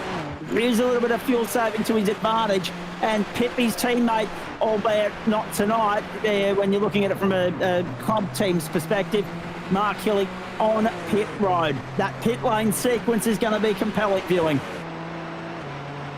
Yeah, I'm going to choose not to say here. I don't want to put the bloody mocker on anyone. But yeah, no, there's been a few unfortunate incidents. There was a net code that took out Dan Yeaman, I've just been told. He was more than a couple of tyre widths away from a car that was parked up at the cutting, and he got yeeted into pit lane. So there's just across the board, there's been a whole heap of stories that, you know, people have just had a lot of bad luck tonight. Yeah. And finally, a guy that's due some good luck in this race, Jackson Ray Hunter. He's 3 seconds off these guys at the moment, but he's well positioned, especially if we get a late safety car in the mix here. He would all of a sudden be there.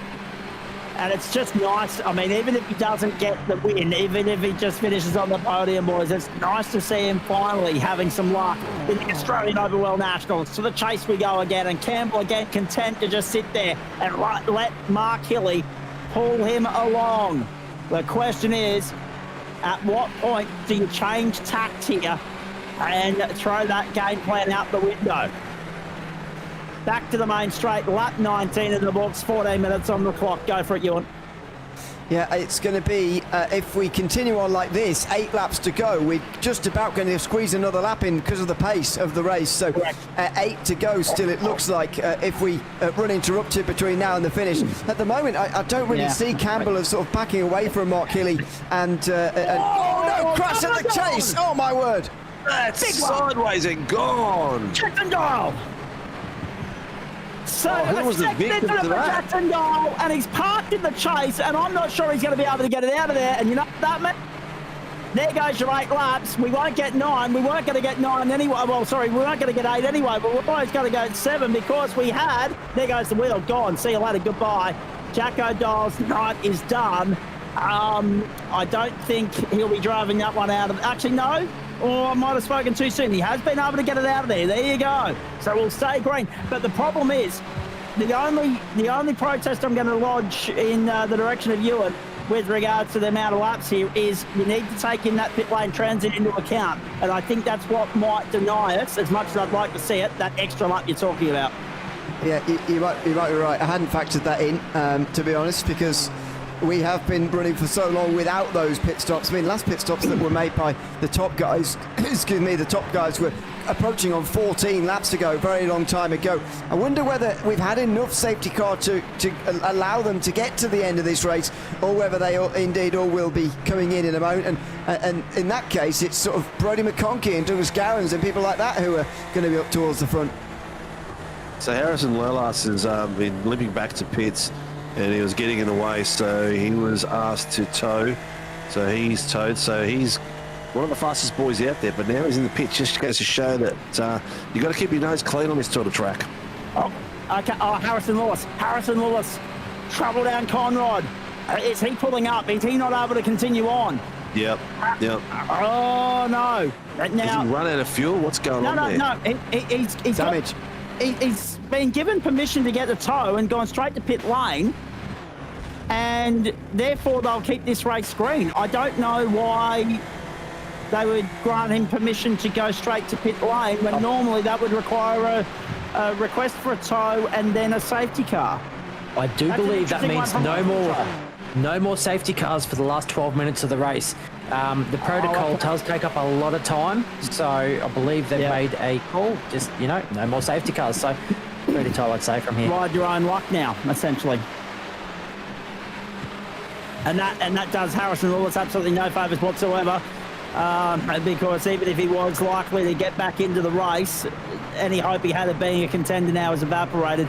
He was the one actually hoping for the safety car. He almost was the cause of it, because he had the pace there, boys. Had he been, had he been able, I'll finish the point, had he been able to get a safety car, get back on the lead lap, he would have been a genuine threat at a top 10 finish. And look who's just punched out the fastest lap of the race. Jackson Ray Hart on a 158.417, if you don't mind. And what about this for a little bit of slick work from Cameron Dance?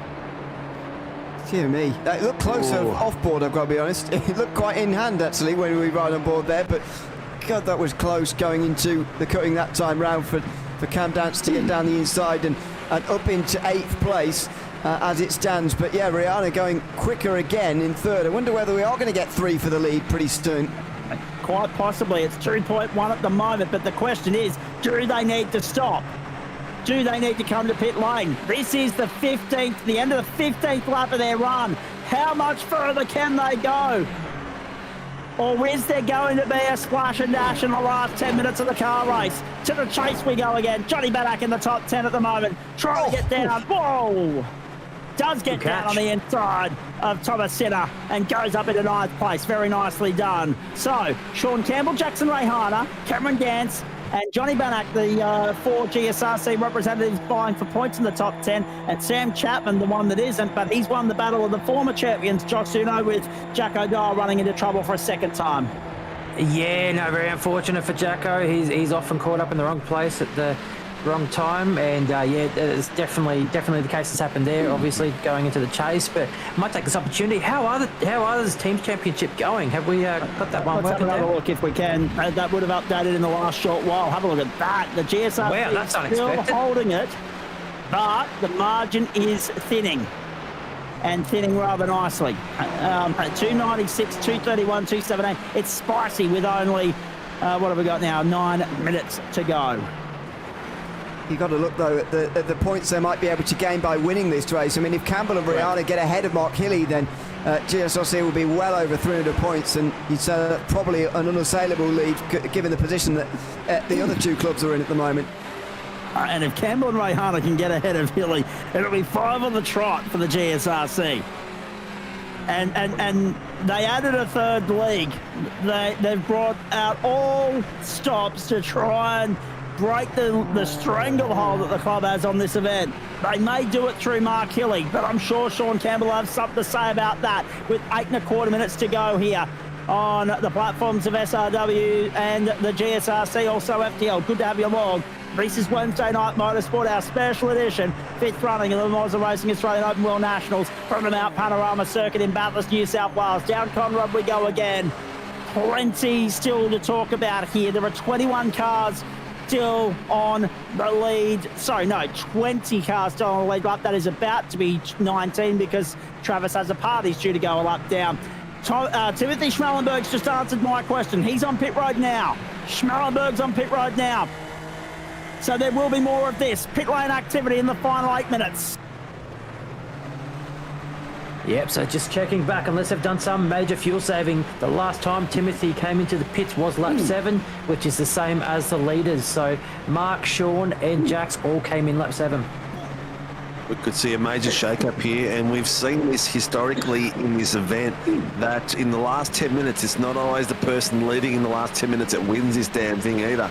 I believe that Chapo won it with someone running out of fuel. Was it last season or the season before? Yeah, at the Portimao circuit, Algarve, Portugal. He won. He led for about 0.3 of a second of the hour. And it was the 0.3 that counted. He launched over the top of Marcus Watson, who was another club convert, by the way, on the run to the finishing line. He led for about 3 metres. And that was all he needed to do to see the checkered flag first and grab the win. Much to the dismay of Marcus Watson, who was on track for back-to-back at that point. Chapo's a two-time champion, but not back-to-back. He won the first and the fourth. He's not going to win the fifth unless something catastrophic happens up front.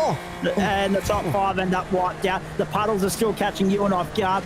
Jackson Rayhana, 1.8 seconds behind Sean Campbell. Sean Campbell 4 tenths away from Mark Kelly. We've got a real race on our hands here. And Tom Donohue's trying to get by Johnny Bannock for 8th as they head to Conrod Straight once more. Are there pit stops coming up? How has Craig Edwards managed to get 20 laps out of the fuel tank?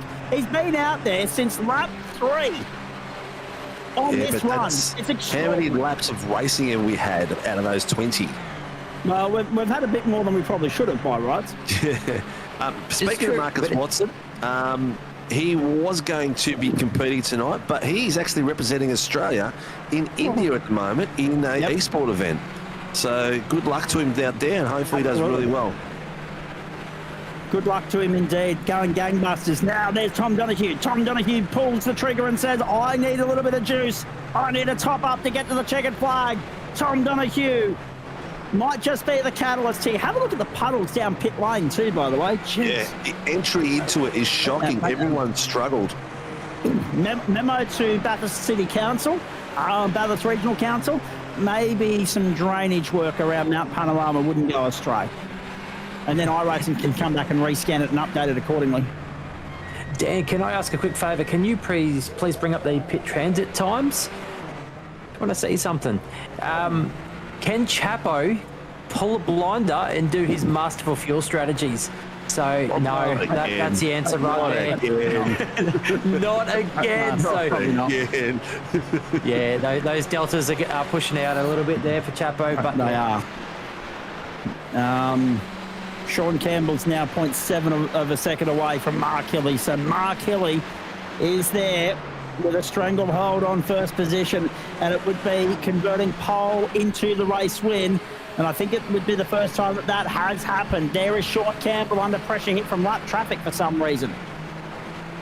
I think he's just lapped that car. Put it behind him. But you know, he's lost multiple tenths of a second now to Mark Hilly, they're all staying out again. So if they do stay out, it would be 3 laps to go as it stands right now. And considering that Craig Edwards has been able to get to this stage by pitting 3 laps before them, Sinner has also been able to go from lap 2 until this point.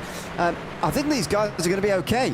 And if they can get to lap 27, and Jackson Rayhana fastest lap of the race again, 1:58.286. Rayhana is flying, and he's got the toe up Mountain Straight as well. He'll get by the lap traffic there, and he'll have a real shot at trying to go with Sean Campbell in the closing stages here, who has now dropped to outside of a second behind Mark Hilly. Hilly has bolted 1.1 to the good.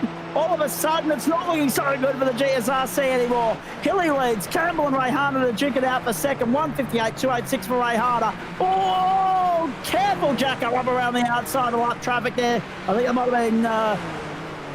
let me work out who that might have been. Proctor, thank you. Andrew Proctor. I've got an Adam Proctor in the GSRC. You've got an Andrew Proctor in FDL. And up to the top of the hill. Now we've got lap traffic duking it out. My goodness. Have a look at this. Across the top we go, avoiding those puddles like the plague.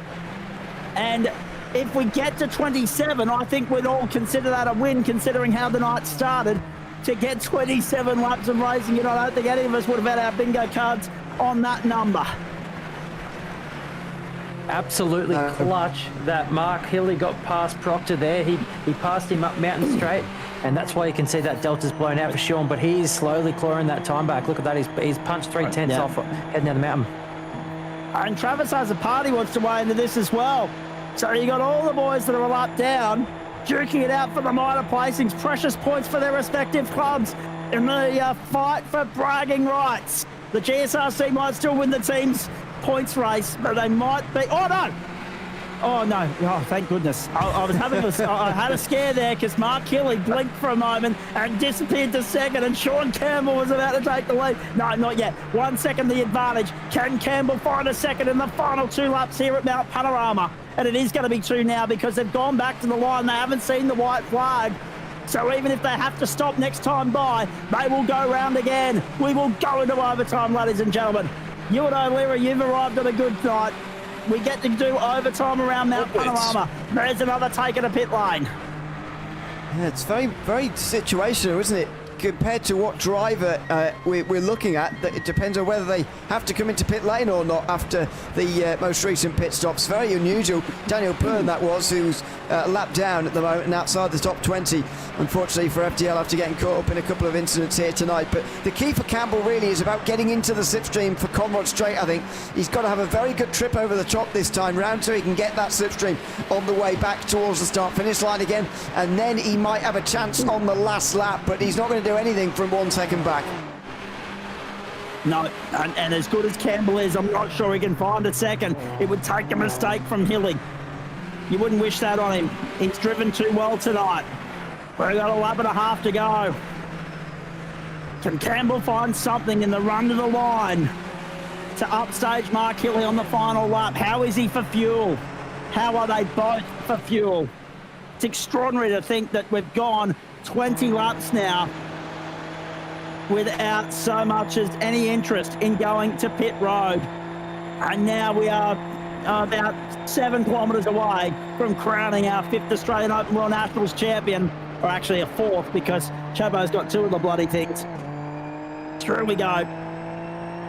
1 lap to go. They're both going for it.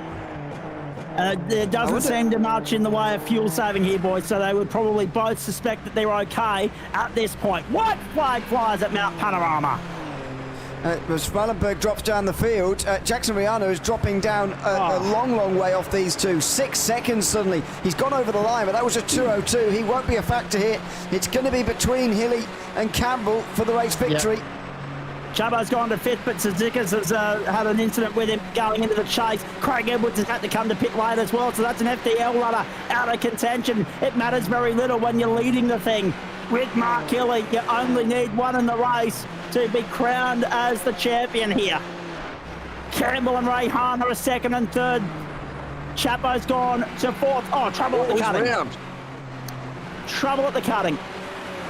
And Mark Hilly has bolted to 1.2 seconds clear. So this is Hilly's to lose. And this is therefore Ewan O'Leary's to bring home to the checkered flag. GSRC members running 2nd, 3rd, 4th and 5th at the moment, and Johnny back in 9th as well. There are 2 SRW runners in the top 10, 3 FDL, but they've arrived.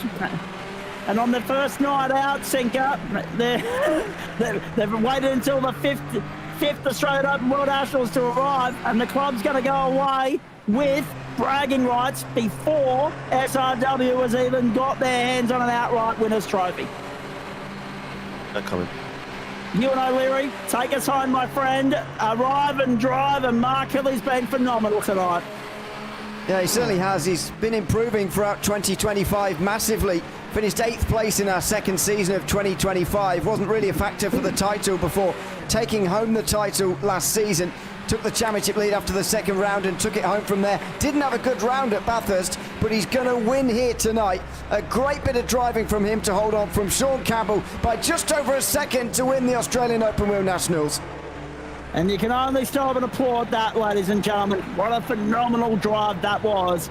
Pole to race win in amongst all the challenges, obstacles, safety cars, strategies, etc., etc. And he's done a 21-lap stint to get home, Steve Sinker. You got to take your hat off to that. Oh, he's done an exceptional job, mate. He's done an absolute ripper to come in and do that straight off the bat is amazing.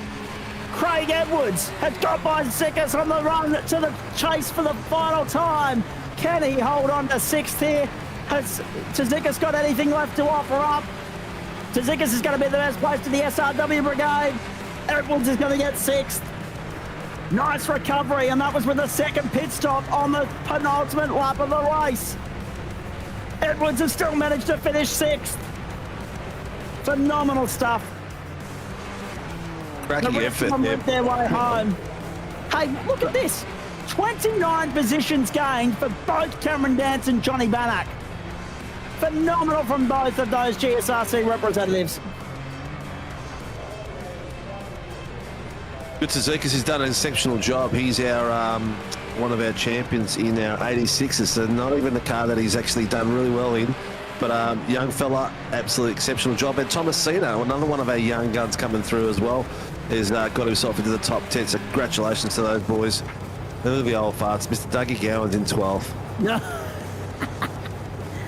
We've gone a little over 100 miles here, ladies and gentlemen. For those of you in imperial parts of the world, and for those of you in metric parts of the world, 6.213 by 27 gives you 167.751 kilometres. And Hilly was phenomenal for the bulk of it. Sean Campbell, unlucky. Lap traffic obviously walked him towards the end there. I had my money on him at the start of the night. I thought if it wasn't going to be Ray Hunter, it was going to be Campbell. And they were both on the podium, so it's good to see that I can read the form guide.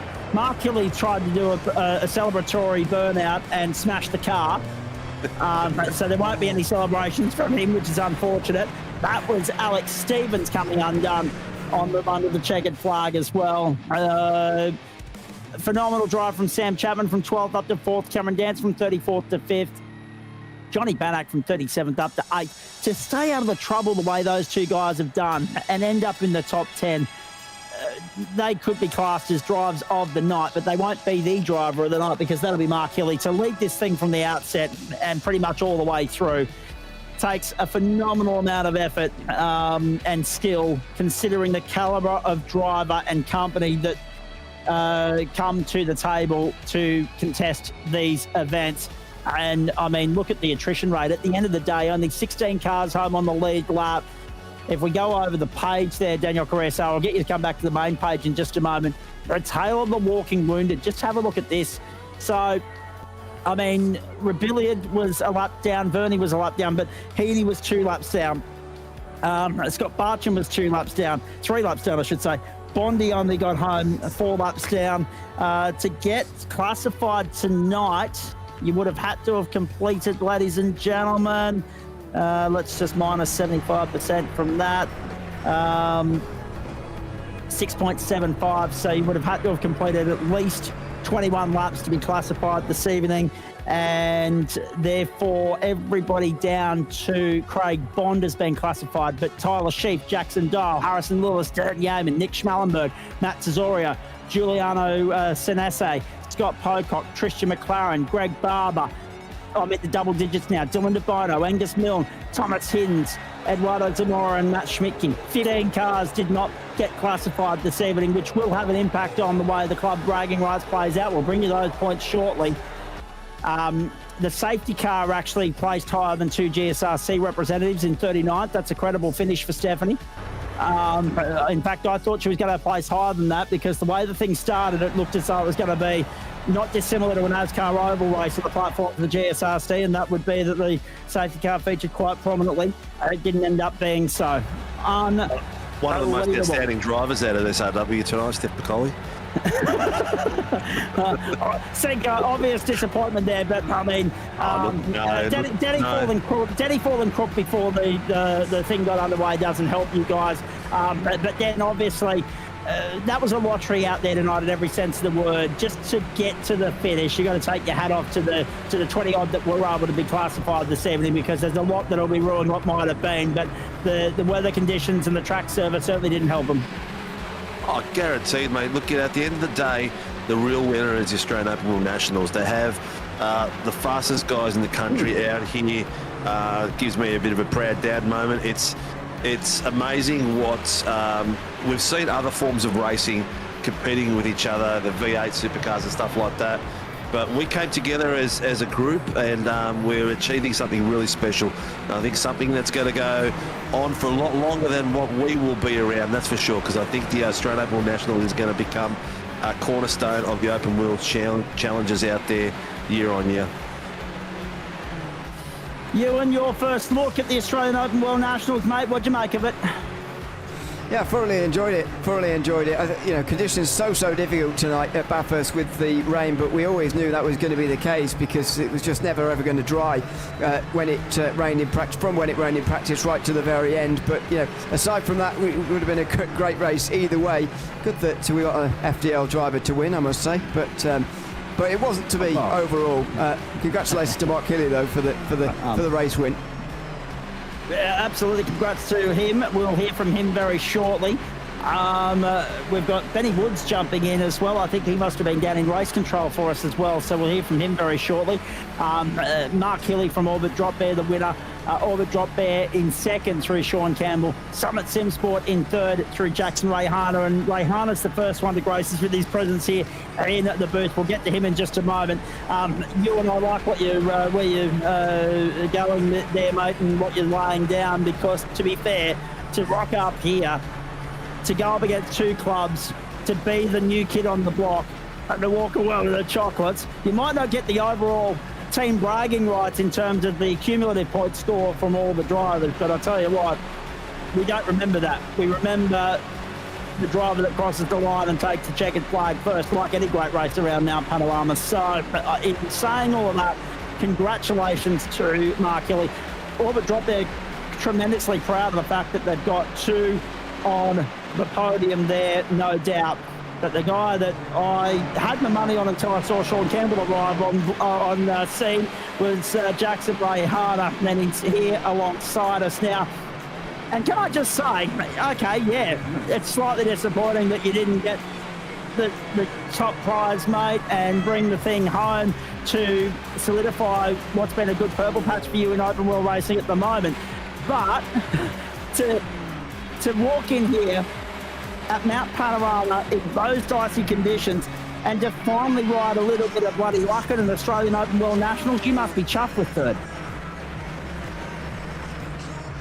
Although he's muted at the moment, so I haven't got Jackson in my ear at the moment. He needs to unmute himself, or maybe that's actually an admin thing, because we're in a different server to normal. So I need to sort that out from Jackson Rayhana.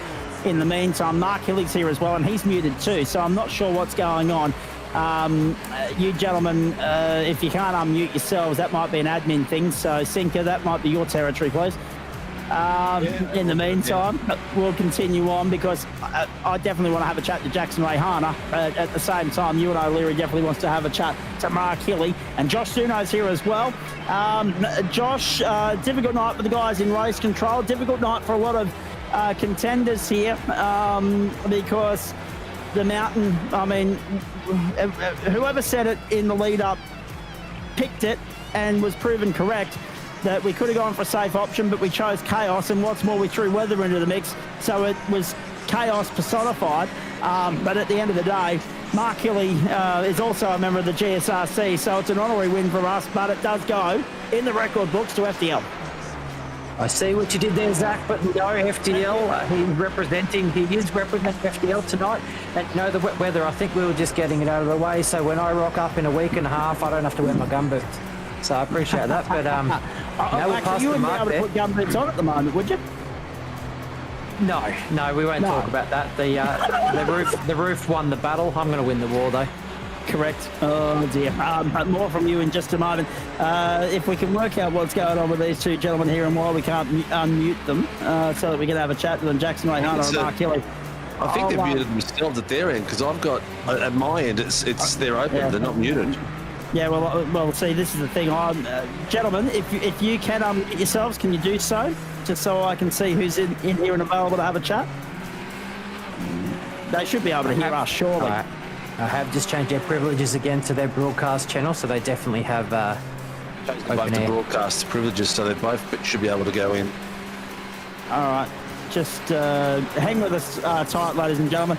It is a tech issue beyond our control, but at least we've had a smoother run through the race itself than what we did last time out. You and O'Leary on that subject. You were talking earlier, and Josh and I will do the same about the GSRC in a moment, and I'm sure Sinker will do the same about what's coming up for SRW. But a new season of FDL just around the corner. What's in store for us? Yeah, new season start 2 weeks yesterday on Tuesday nights. So same racing returning effectively from previous seasons. But if you've not seen series before. We've moved to a format recently of half of the races in one format and half in another. So some nights we have races a bit like this, really. Our finale, for example, last season was a 60-minute race, almost exactly like this one. Normally we have 45-minute races per evening, but a very similar format to this. And in recent times we have moved to a two-race format through some of the nights as well. I think that's returning, the sprint format. So one 15-minute race, one half-an-hour race in an evening as well. It's 8 rounds over the course of October and November to bring us to the end of the new year, or end of 2025, and yeah, very much looking forward to the new season. It's always a lot of fun. We've had 3 seasons so far in 2025. All of them have come down to a final race decider, and on 2 of the occasions out of the 3, the championship leader has not been able to hold on to the lead through the final race. So it's been a lot of fun so far, and I'm sure that the final FDL season is going to be a lot of fun as well, starting in 13 days' time. And make sure you tune in on their respective broadcasting platforms, ladies and gentlemen, to catch all of that. Tinker, we'll get an SRW preview of what's in store for you guys in just a few moments. But thank Christ, ladies and gentlemen, we've restored the lines of communication to both Jackson Rayhana and Mark Hilly. They are now here in the commentary box with us. And hopefully, where's the American assassin, Sean Campbell? I'm not sure. He might be an honourable absentee, considering what time of the morning it is over there. So we've got first and third, regardless, ladies and gentlemen, a member from each of the clubs that were represented on the outright podium tonight. Sorry, Sinker. And of course, we'll hear from them in just a tick. But stay with us, because we'll preview the SRW action coming up. We'll preview the GSRC action coming up as well. So looking forward to that immensely. Jackson Rayhana, now that we've got the lines of communication restored, finally a bit of luck in an Australian Open World Nationals for you, mate. 3rd place, well done. Cheers, mate. Yeah, it's good. Would have liked 2 more places, obviously. These winner-takes-all events are cool. I wish we had more of them in Australian sim racing, but yeah, it's cool. If it was a championship, it would be like, oh, cool, I took 3rd, heaps and heaps of points, nice. Where in these, it's like, you just wish you're on the top step, because that's what, as a driver, that's what matters. But all credit to Mark and Sean as well. They were all class last night. I had to throw pretty much everything I had at them, and we underfueled the car by a litre in the end, so I had to really back it off in that last last couple of laps. But yeah, I really had to throw everything I had at them. I was starting to make a little bit of headway when the traffic got involved, but unfortunately just wasn't enough, and wouldn't really have amounted to much, considering we didn't have the fuel to do it anyway. To be fair, we were actually surprised that you went to pit lane twice, but that ended up being the right way to go about it under both safety cars, mate.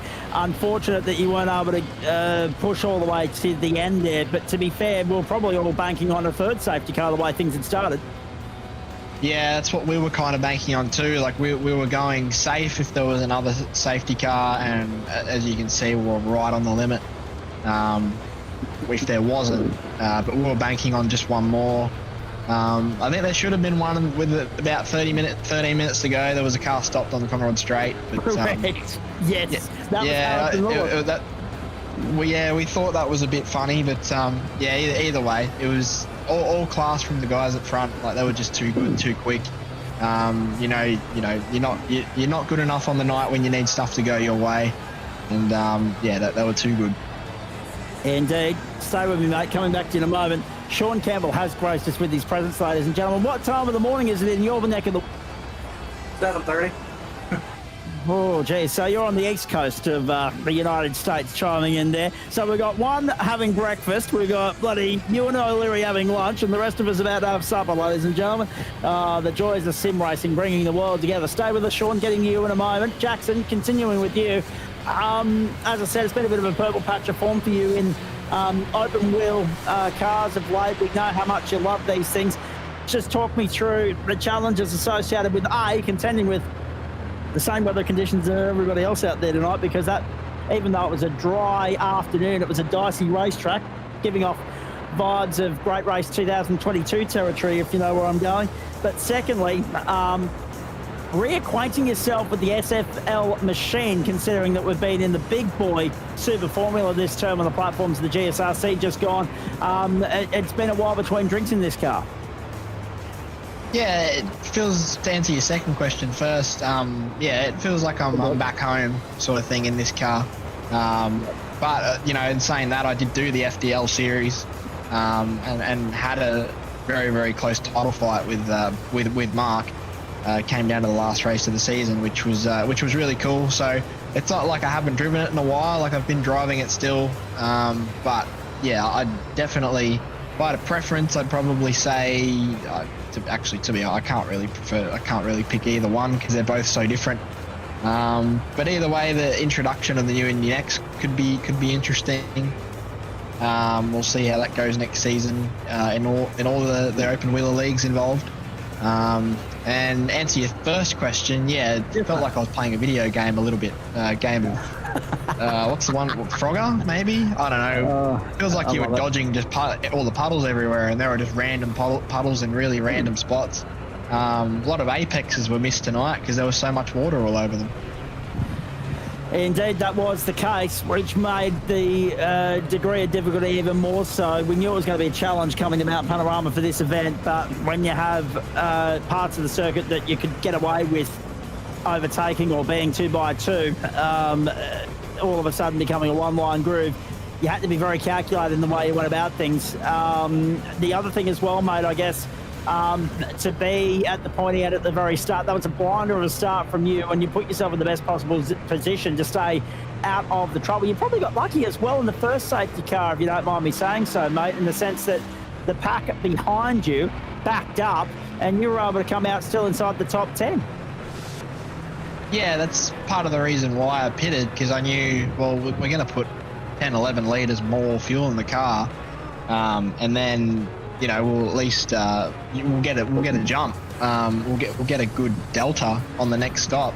Weren't banking on the safety cars, the two safety cars that we had being so close to each other. Would have liked probably another 3 or 4 laps just to get some track position back, because I knew if we had the track position back, we'd see a much bigger gain on the pit stop when we were all filling it up. But either way, we had to do something. I knew Mark was going to be very, very quick and very tough to chase down just based on his start. Like he'd already pulled so much time on the leaders. So yeah, I was thinking I was in for a tough night from then on. Had to try something different. Didn't end up working in the end, but yeah, you don't die wondering, is what I say.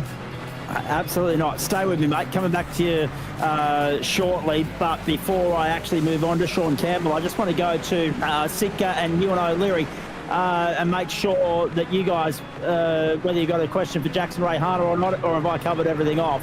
If you've got a question for him, now's the time to throw it. No, look, I think you've covered all bases, mate. It's a big congratulations to all the lads. Jackson, it's good to see you finally get the cherries at the end. You've had a lot of bad luck in these events so far, so congratulations on that, mate. Jackson's had PTSD. He's had that much bad luck in the Australian Open World Nationals. Poor bloke. Thanks, Steve. Yeah, hopefully we can go 2 better next time. Exactly right. I like the approach. I like the attitude. Very nicely done. You want anything for Jackson? No extra questions. Just yeah, congratulations as well from me on a podium tonight. Thanks, mate. A bit different to the Formula Ford. Yeah. Have a look at this carnage here. It was just a showroom of cars that had been wrecked, ladies and gentlemen. It was just a parking lot in the middle of a racetrack. That was what triggered the second safety car, of course.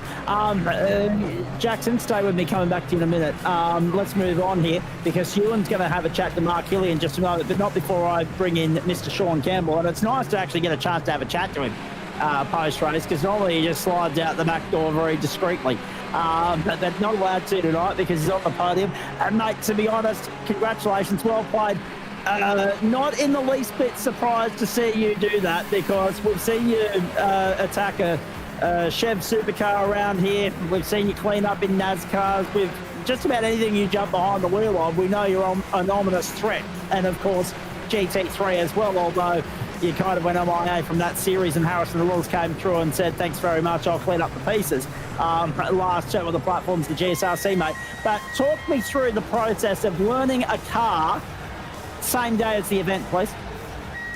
I don't know. It's just use the experience of every other car you've driven, basically, right? I've driven at this point so many things in so many different settings. You can kind of just be like, oh, this drives like this and this and this. So you can put the pieces together really quick. And yeah, no, it's great. The only thing I didn't get was the start. I did not realize you could just dump it. I was like trying to clutch slip and everything. You could just dump it. Which, Yeah, that was my next question, actually. We weren't sure what had gone on there because you lost 2 spots, and Jackson Rayhana was saying thanks very much. yeah, I was unaware you could just dump the clutch. Which I figured out right at the end when Mark tried to do burnouts and the car just went dead forward. Well, I was going to say, it's good, nice to see that your teammate wasn't offering up any sort of intel there, purely putting club teammate allegiances to one side and club allegiances to the fore this evening. No help from Mark Hilly, and quite rightly so in his regard. He had a job to do for FDL and did it beautifully. However, geez, you gave him one hell of a fight. You pushed him every step of the way. How close were you to being in a position to potentially put one down the inside and make a move, mate? I'll be honest, I don't think I was going to overtake him. I probably would have gotten close. There were a couple times where I was close enough to have a go, but I didn't want to wreck him, basically. He out-qualified me, etc. Yeah. Fair enough. I mean, at the same time, it's kind of like win it or bin it, Sean. It's club bragging rights are on the line, mate. We were riding you home, but it wasn't to be. However, second on your debut in the Australian Open World Nationals is a magnificent achievement. I was absolutely mesmerised by what you're saying about how you just take to these cars like a duck to water, essentially. Apart from not knowing that you can just dump it and go, what are your initial impressions of the SFL and the few hours that you've acquainted yourself with it? It's really nice. I think if I was in Australia and the netcode was a little better, the racing would be insane. Like the door, like I say door to door, there's no door, but the side by side would be really, really good. Because it's like you can almost run away. It's not like the Dallara F3 where the draft is like a second and a half back and you can't run away. If you're really fast, you can run away. But if 2 people are the same pace, you can get into a really good battle with it. And there's tons of traction as well, so you can go side by side just about everywhere. Now, the other thing as well, we had a couple of people chiming in. I haven't had a chance to look at our YouTube and social threads and everything else, but to everyone that's dropped lines of communication and feedback with regards to enjoying the coverage, good evening to you. We're glad that you were able to make us part of your Wednesday in any way, shape or form, whether it's morning, afternoon or night. Thanks very much for supporting the 5th running of the Australian Open World Nationals. Going back to you, Sean, I mean, you mentioned obviously that lag you get from being right over there on the other side of the world. It gets worse in a couple of weeks because you're going to be, by the start of November, you're going to be 16 hours behind Australian Eastern Daylight Time. And that's where we're heading, of course, in a couple of weeks here. So the start's going to be earlier if you want to get on the grid to the platforms, the GSRC. What does that do to your body clock, the fact that you're running in all these different leagues around the world at ungodly hours of the morning? In this instance, I mean, I'm glad you're a morning person because I'm sure it's all not. It's sometimes a problem. Like today, it's not a problem. Wednesday, not a problem. But it's the reason I had to stop doing GT3 was because of school. Like, school's a 40-minute drive, and GT3 would be ending 30 minutes after school starts. Right, hang on. Type of school are we? Which age range are we talking about here, please? Oh, like university. I think you'd call it college. Right. Yeah, college, university. Yeah, no, I was going to say, hang on, are we being schooled by a school kid? No, a university, college educated senior. Very nicely done. Okay, that makes much more sense now. I mean, obviously, in a couple of weeks' time, when we get to November, we'll probably see you on the GT3 grid again because your drive will be after we're done, rather than during the race. So maybe that clock going back in your part of the world in 14 hours might actually be of service to you. But then again, it's somewhere in there you've probably got to sleep as well. Yeah, maybe. In amongst all your studies and obviously juggling your sim racing commitments as well, mate, it's not lost on us that you've also now jumped into the Orbit Drop Bear Motorsport stable. So A, how do you juggle your sim racing commitments in amongst your college? And B, how are you enjoying working with the boys from Orbit Drop Bear? It's good. The mutual partnership, basically, because I need to race, or I crave racing even at like midnight, right? Just so happens that all the racing in Aussie takes place at midnight for me. And I've known these guys for a really long time. That's the other thing, since like 2021 and stuff. So it's good to come back, see everybody again. Yeah, and it's good to have you back too, mate. I mean, so obviously you're teaming up with those guys for officials and majors and enduros and all that sort of stuff. But still, obviously, on our timing list at least, you're still registered as RSR by Butt Kicker. So are you still committed there as well? I need to change that. RSR stopped being a team in 2022. Okay, well, that's good to know that we're only... Well, mate, I live in a part of the world that during the summer months we don't observe daylight saving, so we're 112 years behind. At least we're only 3 years behind on the timing data. That's good. Probably a good idea. Send that info through, and I'm sure Adam Lavis will update that for you. Actually, props to Adam. He finished 11th tonight. Had a good run, +9. Yeah. On the subject...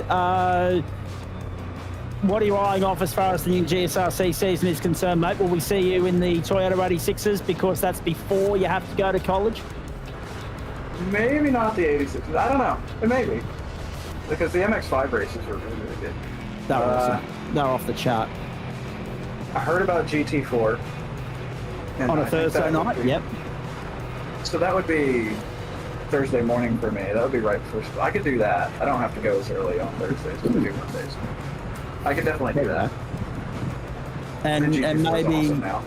And maybe the Trans Ams on the Wednesday nights because obviously we see you occasionally make an appearance in the supercars as well. Yeah. What's the what is the Trans Ams? Do you know? Is it the late model? Oh, if it's the late model, I remember back in 2021, small tangent, I did a league with the super late model on road courses, and that was one of the best things that ever happened. Until people stop turning up for it. But it's really good. As long as you get the commitment for the late model or super late model on road course, it is basically Trans Am. Yep, late model stock Trans Am. Yep, you're right. And the first round's at the Red Bull Ring next Wednesday night. For our GSRC audience, I'll run you through the week one schedule in just a few moments. So good to see that we've whet the appetite there for you. We've dangled the carrot, and we'll see Sean Campbell on the grid throughout the course of 2025's fourth and final term, mate. Bad luck for some of your stable mates at Orbit Drop Bear tonight, but not the guy in front, obviously, and we'll hear from him in a moment. I didn't get some thank yous from Jackson Rayhana, but I want to, before I do, I'll get some thank yous from Sean Campbell, anyone you want to thank, and also maybe just elaborate on why you're saying GT4 is now awesome. Is it because of the overhaul and the addition of the Mustang? Yeah, pretty much. The cars, I don't know how to describe it. They feel more racing, basically. Like, it's slower in the corners, so you keep closer together, and then faster on the straights, so it's, or more power and more slippery, right? So they're more driver's cars now than like railroading like they used to be, where you slide once and the tires done. So they should be real good for racing. Yeah, we're looking forward to the new season of GT4. Great to have it back, and on a Thursday night as well. So GT4 into Porsche. You've got that sports car double-header fired about that, ladies and gentlemen. More on that in just a moment, including some broadcast changes to us here on the platforms of the GSRC as well. Jackson Rayhana, I'm going to come back to you in a moment because I know that we haven't yet picked your brain about what you're going to jump behind the wheel of in the fourth term. But before I do that, Sean Campbell, you've been very good with your time, mate. Anyone you want to thank before we let you go? Don't worry about guys, basically. Without them, I wouldn't know, or I wouldn't have gotten into Aussie Racing League back in like 2021 or so. I wouldn't know about any of it. So, yeah, thank all of them. Very nicely done. Great to catch up with you, mate. Very nice that you were able to give us your time. We appreciate that. Enjoy the rest of your Wednesday. Congratulations on a podium finish in your Australian Open World Nationals debut. Thanks. I'm not surprised either, because he's just a jet. He's a weapon of an operator in anything he jumps behind the wheel of.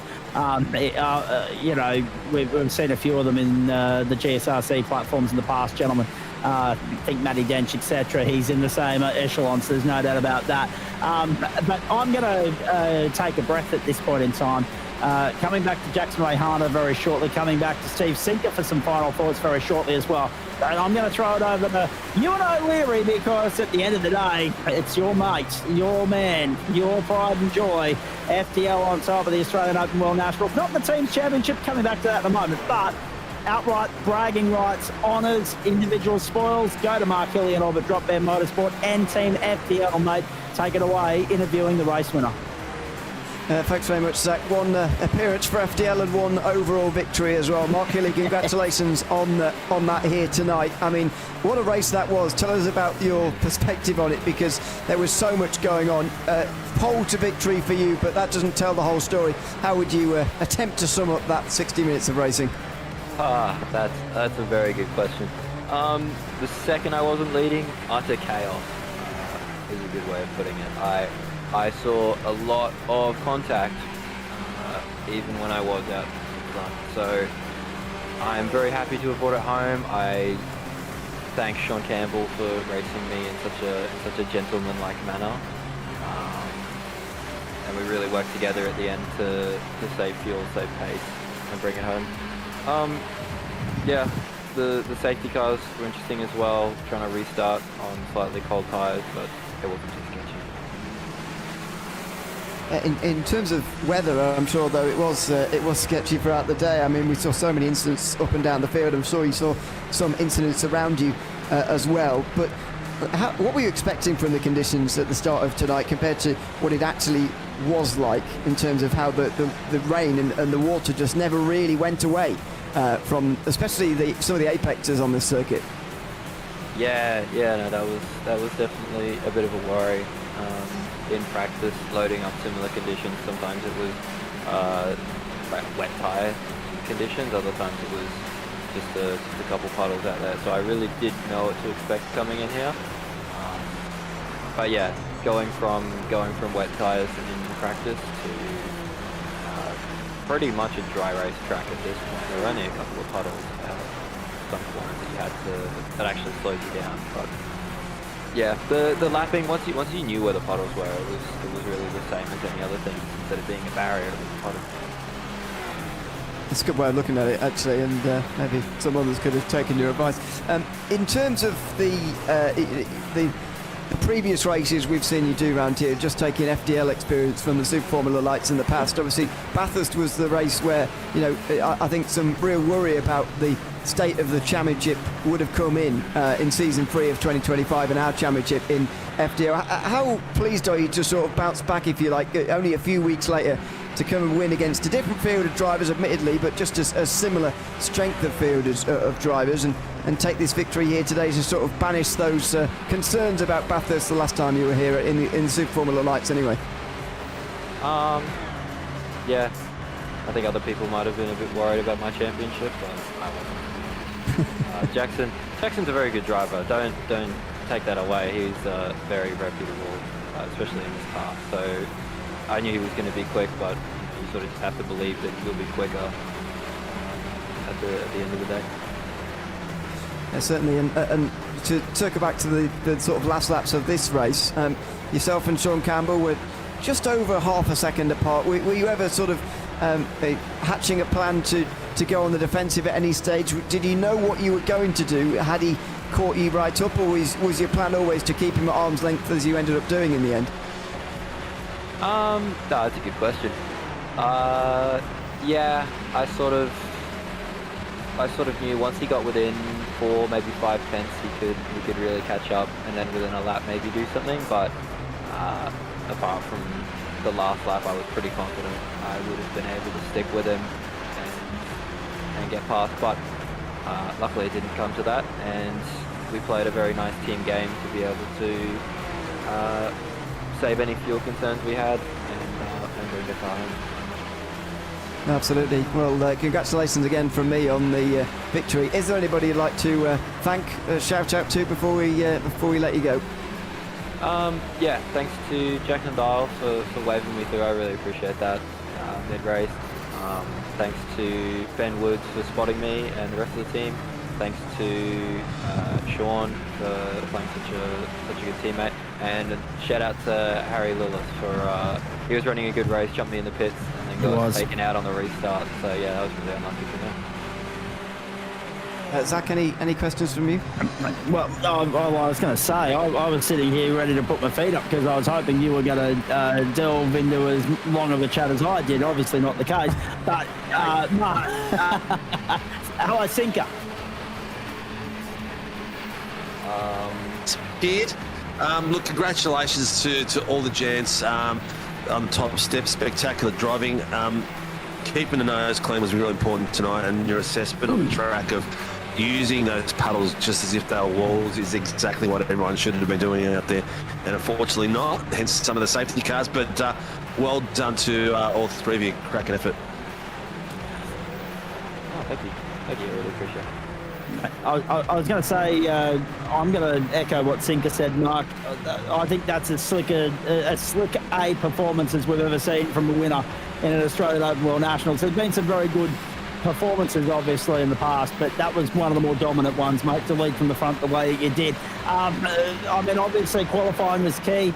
To go out there and put 3/10 on the pack the way that you did, last-ditch effort in qualifying, that set things up very, very nicely. But you've also broken the pole curse attached to this event tonight, mate. So a little bit of history there, not just for you, not just for FDL, but for the event itself. Yeah, no, it's a nice stat to break. I didn't really know about it, but yeah, it goes to show. None of those records are really permanent. So. No. When you saw that Bathurst was the venue of choice, what was the first thought? Because, as I said earlier, the general consensus was, oh wait, carnage, here we go. And then I thought just to throw some precipitation in there for good measure was just adding insult to injury. But you ploughed your way through that very nicely and showed what's achievable when you drive to the conditions, mate. No. I don't even know where to start with this, but yeah. I don't really know what to say. It's kind of broke the car. He's lost for words, ladies and gentlemen, and so he should be, because you know, it's a fair achievement. It's a fair box tick tonight, and it's going to take a while, I think, to sink in. Now, let me ask you this, because obviously you've shown your prowess in an open wheeler. Looking at because obviously, as I said, allegiances were torn tonight because you were one of several drivers that had to make a choice. You went with FDL. Well, thank you later, no doubt. They'll slide a sick pack under the desk. But in saying all of that, we'll see you back on the GSRC platforms next term, no doubt. Are you eyeing off our open wheel offerings by any chance? Yeah, 100%. Looking at everyone's offerings. I don't only like the open wheels, but of course they're probably going to be a bit more towards my preference. So yeah, gonna look at everything. I'd love to give the NXT a go, keep doing the SFL, maybe some more GT3 and hypercar and 2S. Now, let me ask all, because Sean's obviously left the room, so this is a question for Mark Killy and Jackson Rayhana only. Next Australian Open World Nationals, we've seen 2 Australian circuits, we've seen 3 European circuits. If you had your choice of one track, and one track only, remembering that the previous 5 have been Silverstone, Mugello, Algarve, Phillip Island and Bathurst. Wipe them out because we've already been there. If you had your choice, where would we go next? Starting with you, Mark. Adelaide. Keep the carnage up. Well, that's if Adelaide's Parkland circuit is on the server by that point. We're talking early December. There's a chance. Jackson. I'm gonna stay in South Australia. I'm gonna say the Bend. Well, it was on the wheel for this one. So, any complaints with regards to it not popping up this time round can be forwarded to the wheel spinner, which I'm not sure whether it was Zuno or Sinker, but just send it to both of them. They'll pass it on and correlate. But now, the other thing as well, what's the schedule look like as far as your racing schedule is concerned for the rest of the week? Now that the Open World Nationals is behind you, business as usual, but what's next in your respective schedules? Who are we starting with? Either one, but you jumped in first, so you have it. All right, cool. Thank you. Study and work. So, and Apex Racing League on stupid o'clock at Saturday morning. Oh, yeah, good luck with that. I'll be up at stupid o'clock on Saturday morning, but I'm actually going weekend. Jackson, what does your schedule look like, mate? And what whets your appetite with regards to what tickles your fancy, I should say, with regards to Term 4? Noting that there's still 2 rounds of the GT Pro Invitational Series to, work your way through as well. It's going to be a busy 10-week period starting Monday night. Yeah, it will, mate. Obviously, back to FDL. Can't wait for that to start back up again. We've come third tonight in this. We've come second in the FDL Championship. Definitely feel like there's some unfinished business there, so we'll hopefully clean that up next season. Either way, I look forward to another battle with Mark. Should be good. Keen on GT4s next season, actually. The new Mustang I've been driving a lot, and really enjoy it. So one thing I wish they did bring in was the McLaren Artura GT4 would be good. But yeah, just get a bit out of left field. GT4s is definitely something I'm eyeing off next season. I'm glad to see them back at GSRC. Me too. Looking forward to that immensely. More on our week 1 schedule in just a few moments. Anything left? Any other questions you want to ask these two while we've still got them, boys? No, I think we've covered everything. Just another congratulations and thank you for participating in Australian Open World Nationals. To get the best of the best out there, it just lifts the calibre of the event, and it will just keep growing. Absolutely, yeah. Just congrats again from me, and thanks for chatting to us at the end. Great event, and great to see you both part of it. Of course, I'll see you both, of course, in FDL hopefully this season. Jackson Rayhana, I got one last question for you. Any chance we might see you slide out to Willowbank this weekend to check out the XL World Enduro? To be honest, I'd forgotten it was on, but I'm not sure. No. I think V8 Scops Phillip Island weekend, I think. Yep. The endurance, the first round of the endurance championship. So I think it might be. I'm not sure. I might be wrong. I'm a bit like Mark. I'm caught up in study and work a lot at the moment. So it's just juggling everything around in my head. But yeah, if it's a free weekend, I definitely might come out and have a look. A few good guys I know out there having a run. I'm out there from first thing, pretty much daybreak Friday morning till sunset Sunday night. So it'll be a very big weekend, and looking forward to it eventually. More on that in just a moment as well, because I know there'll be a few people wanting to steer their eyeballs in that direction. Boys, we'll let you go. You've been very good with your time as always. Appreciate that. Thank you.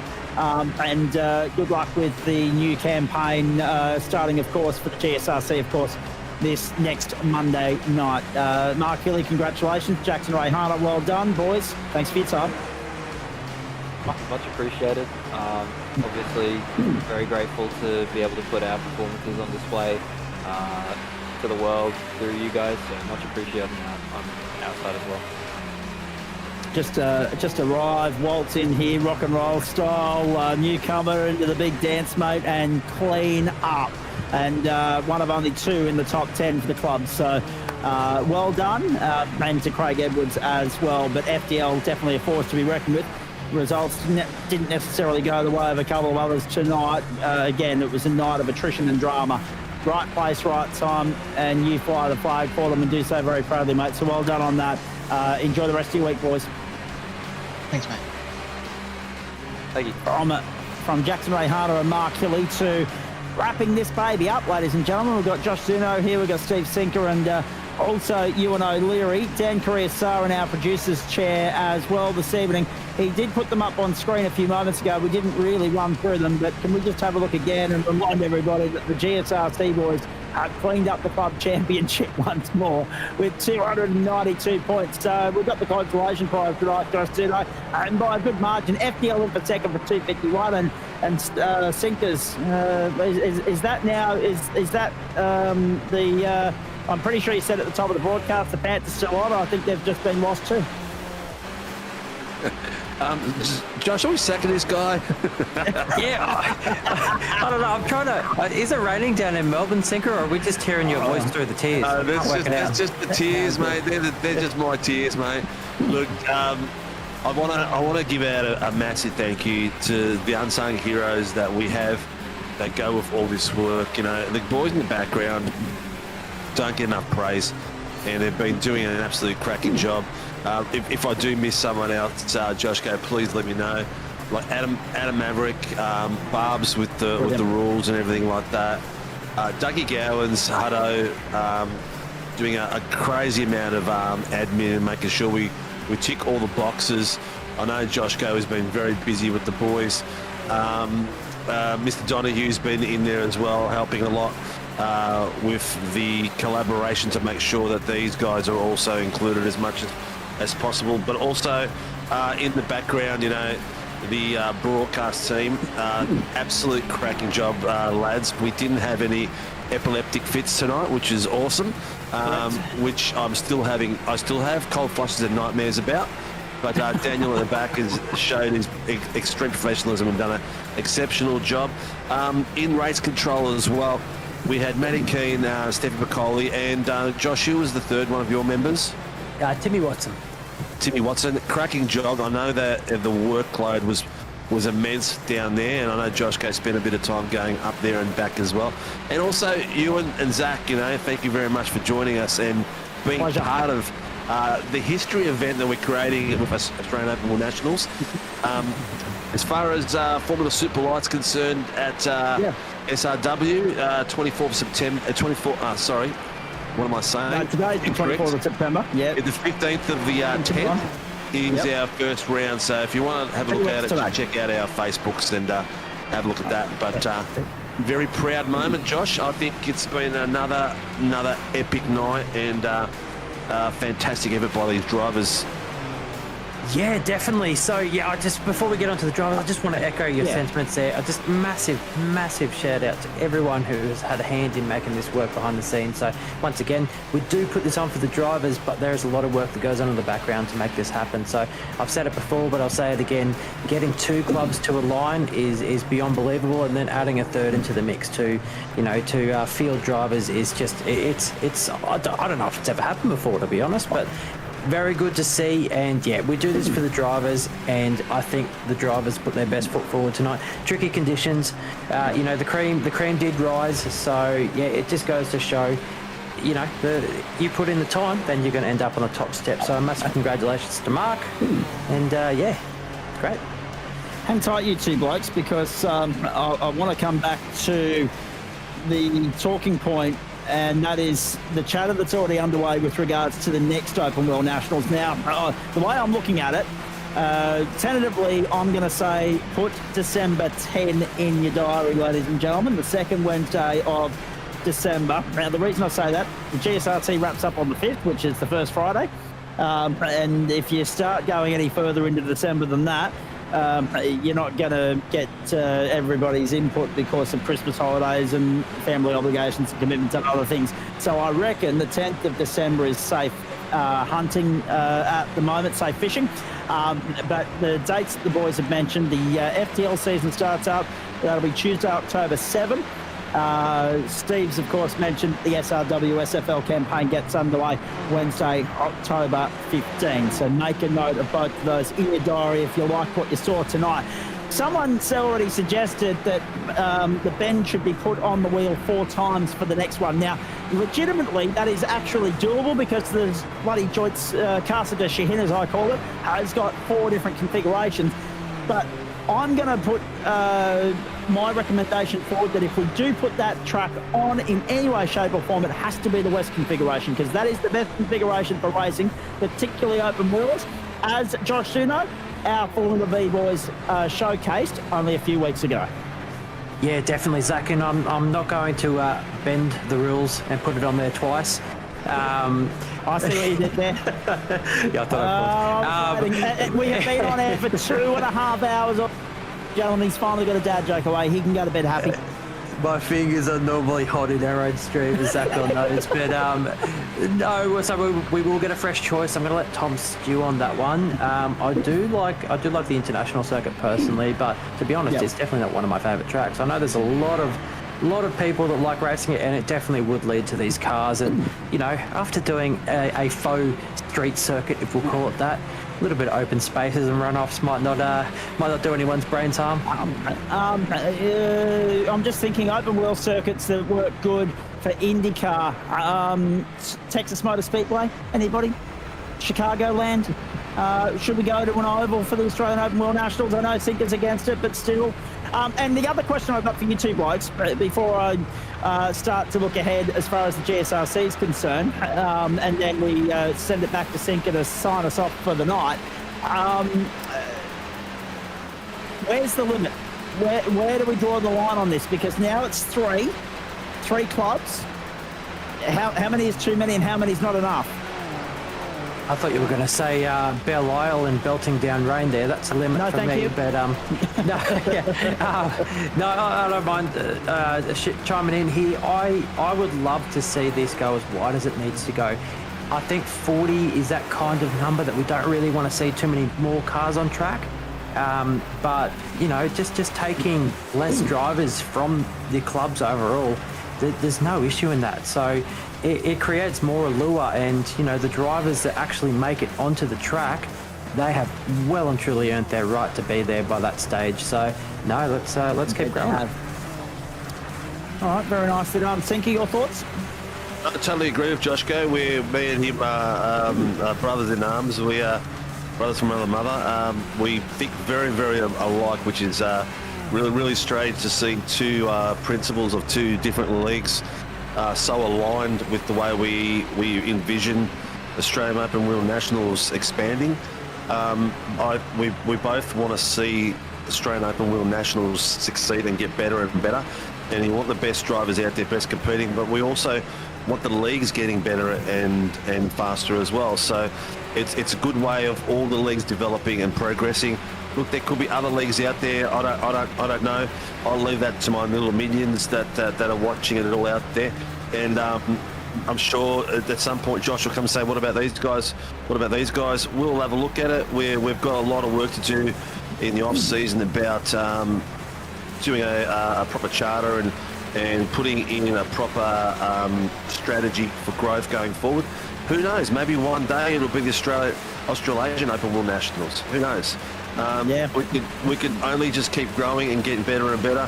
Maybe if someone out there is listening and watching this and you want to put some real good money into Australian Open Wheel Nationals, let's do it and let's keep it growing. We're very open to more collaboration.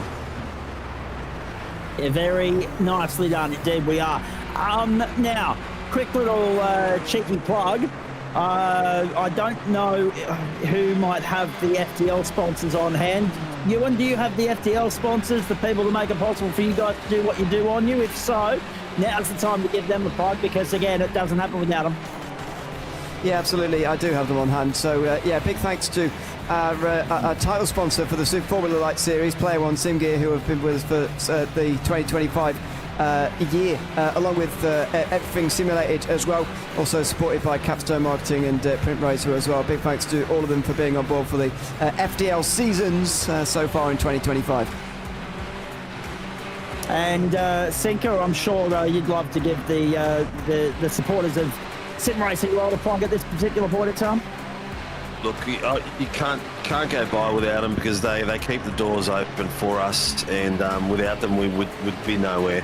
With people like Grim Industries, the home of the V8 coffee table. If you watch the Paramount Top Gear Australia version, you see one of the V8s sitting in the interview section of it. Sean Scenery's Mr. Barber's place. If you're doing any virtual flight simulator stuff, he builds 3D imaging of all sorts of things.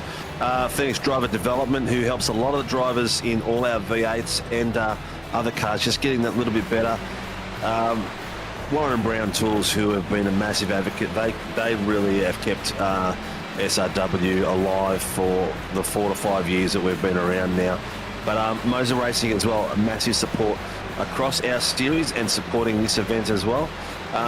Hopefully they'll be around, because we can see MOZA Racing is investing massively in the US market. I think they've got a 35k prize available for the F4s in the US. So hopefully they don't spend all their money over there and they've got some left for us for 2026. But you know what? Reach out to Josh and myself. We're always looking for new people to help us. All the leagues need support, so it'd be great to be able to support everyone.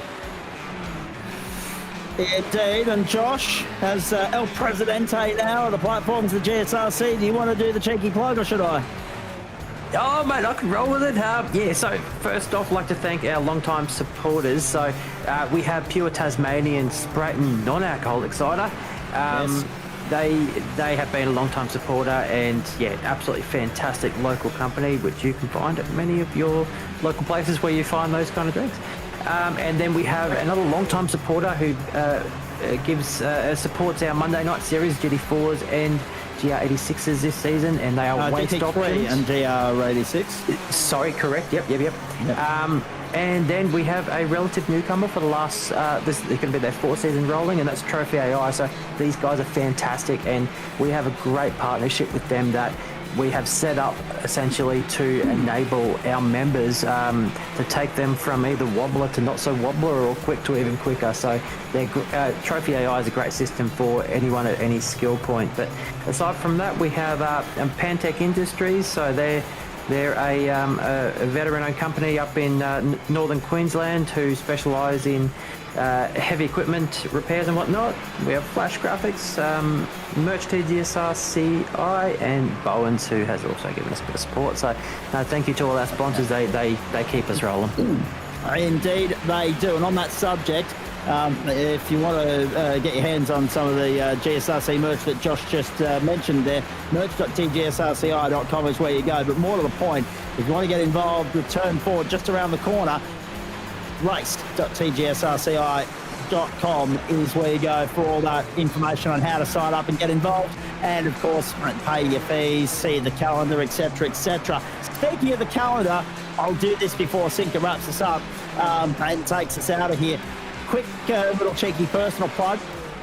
This weekend, amongst everything else that's on offer for you to watch, AFL Grand Final, etc., West Bromwich Sport, my side hustle here in Ipswich, West Bromwich Radio on their YouTube channel, already broadcasting the meeting out at Queensland Raceway.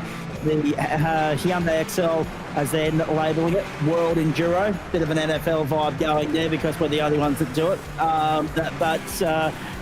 If Hyundai XL Racing was to get the eye of iRacing and they were to launch that on their platform, it'd take off right around the world, let me tell you. Hyundai XL World Enduro this weekend. We're on air Saturday at 9:15am, Sunday 10:30. West Bromwich Radio on YouTube. If you've got me on socials, ladies and gentlemen, the link is there. So after that, if I've still got my voice intact, probably not. We're back on Monday night for Turn 4, Night 1, Week 1, and we're looking forward to this immensely, as Josh said. And this is my first look at the calendar here too, ladies and gentlemen. So Week 1 will take us to the Toyota 86s from Road America for sprint racing as well. Jeez, that'll be fun.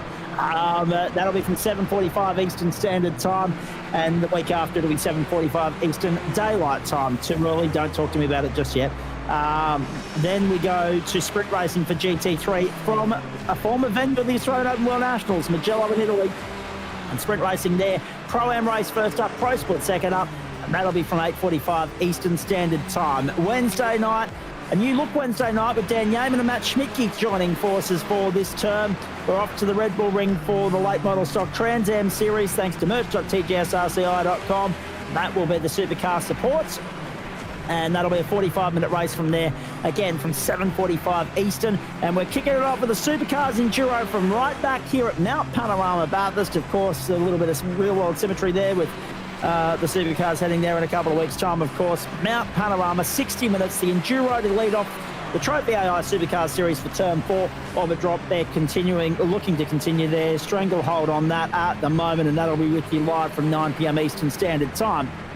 Thursday night, Daniel Correa, who has done a magnificent job tonight, is back in the house on the platforms of the GSRC and on a regular basis as well. And we're teaming up as we did this time last year to bring you a Thursday night doubleheader that isn't Formula V, but it's still mouthwatering all the same. The new look GT4 Series, Mustang W and all, that'll be first up from 7:45 Eastern from the Indianapolis Road Course. Interesting choice first up, and that'll be, of course, a 40-minute race there.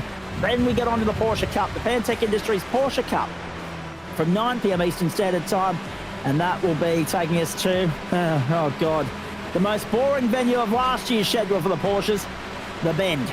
Why we're not doing sprint racing there, I'm not sure. But yes, a 40-minute snooze around the Bend to get us going for the Porsches.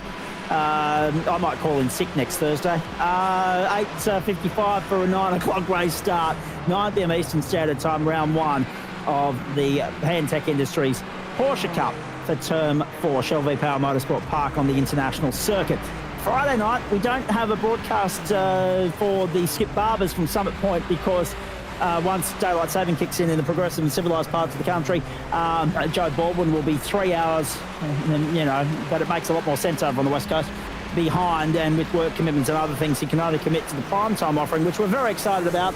The primetime offering will be the Indy NXT level Road to Indy series, and we're looking forward to this immensely. And we're heading to the circuit de Spa-Francorchamps first up for a 65-minute affair. That'll be from 8:45 Eastern Standard Time, week 1, and Eastern Daylight Time, week 2 onwards. And I'll be with him on the Friday nights in which I'm available to be so. But next week, I'm, of course, at the Sydney Illawarra Kart Club for the Karting New South Wales Championship, so I'll be out of action there. But yes, that is a massive week 1 coming up here on the platforms of the Gentleman Sim Racing Club as we get our historic 23rd season underway and Term 4 of 2025. Ewan O'Leary, a magnificent debut from you. Final thoughts? Yeah, thanks very much for having me. It's been a great race here tonight at Bathurst. Thoroughly enjoyed it. Thoroughly enjoyed the idea of putting these leagues up against one another. And while it wasn't maybe as close as we could have hoped for at the start of the day, it was still close-ish, and a good race for the win as well. Congratulations again to Mark Hilly on the win. It was a great event to be a part of.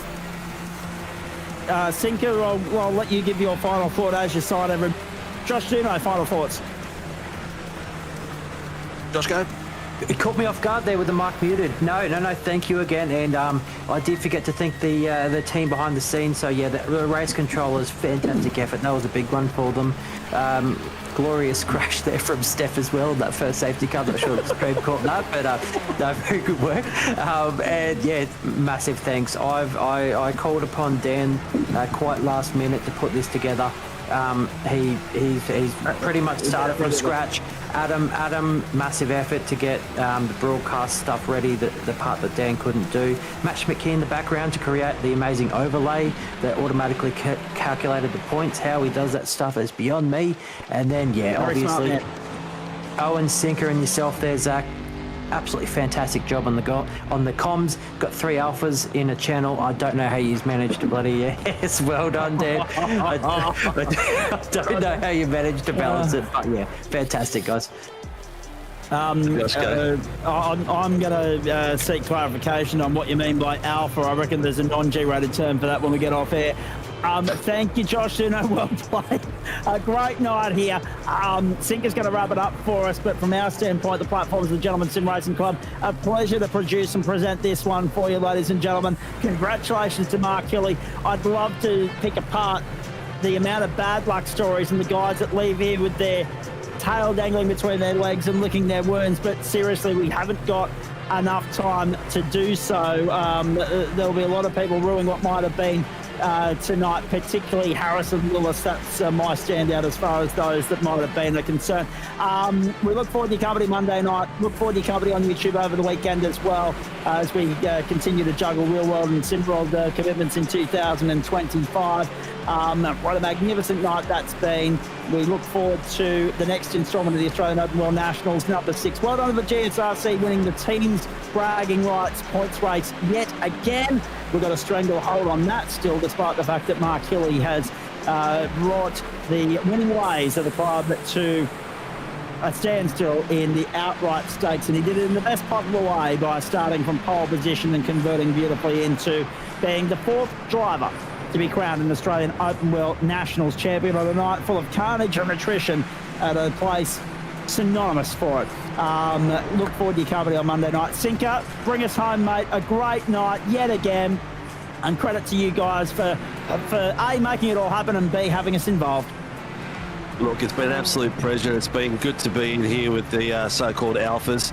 I did my job tonight. I kept quiet as much as I could to let you boys get out there, being the seasoned vets in the comms box. Look, if you've been watching this, if you've made it so far into the stream and you're watching the replay of it and you're thinking to yourself, how do I get involved in this? It's very simple. Look up FDL. Look up Gentlemen's Sim Racing Club. Look up SRW. All on Facebook, all on the web, all on the internet. And all you got to do at this point is drive for one of those 3 to get yourself a seat in this race. You need to finish in the top 13 at this point until that changes. That's how it's going to be.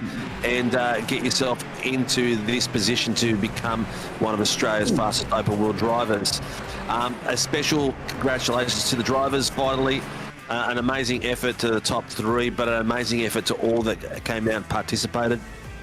I know it's not an easy thing and it's stressful. We're just here to showcase the talent that we have in Australia in the Open Wheel Nationals, and without them we don't have anything. So the drivers out there is what it's all about. Share it, like it, subscribe it, push it out there. Let these boys become legends, a bit bigger than what they are. Let them grow and let them see what they do. These boys are amazing. They are talents beyond belief. Anyway, that is it for me. If you want to get a hold of any of the people that help and run this, or if you want to be involved in it, reach out to us. We're all available for a chat. Josh K, myself, and Tom Donahue at FDL, depending on which way you're going. But from me and from all the team, thank you everyone in the background. Have a good night. Stay safe. Drive safe, and we'll see you all on track in some way, shape or form, whether it's open wheel, tin top. We will all be having fun in the sim world. Indeed we will. Good night all.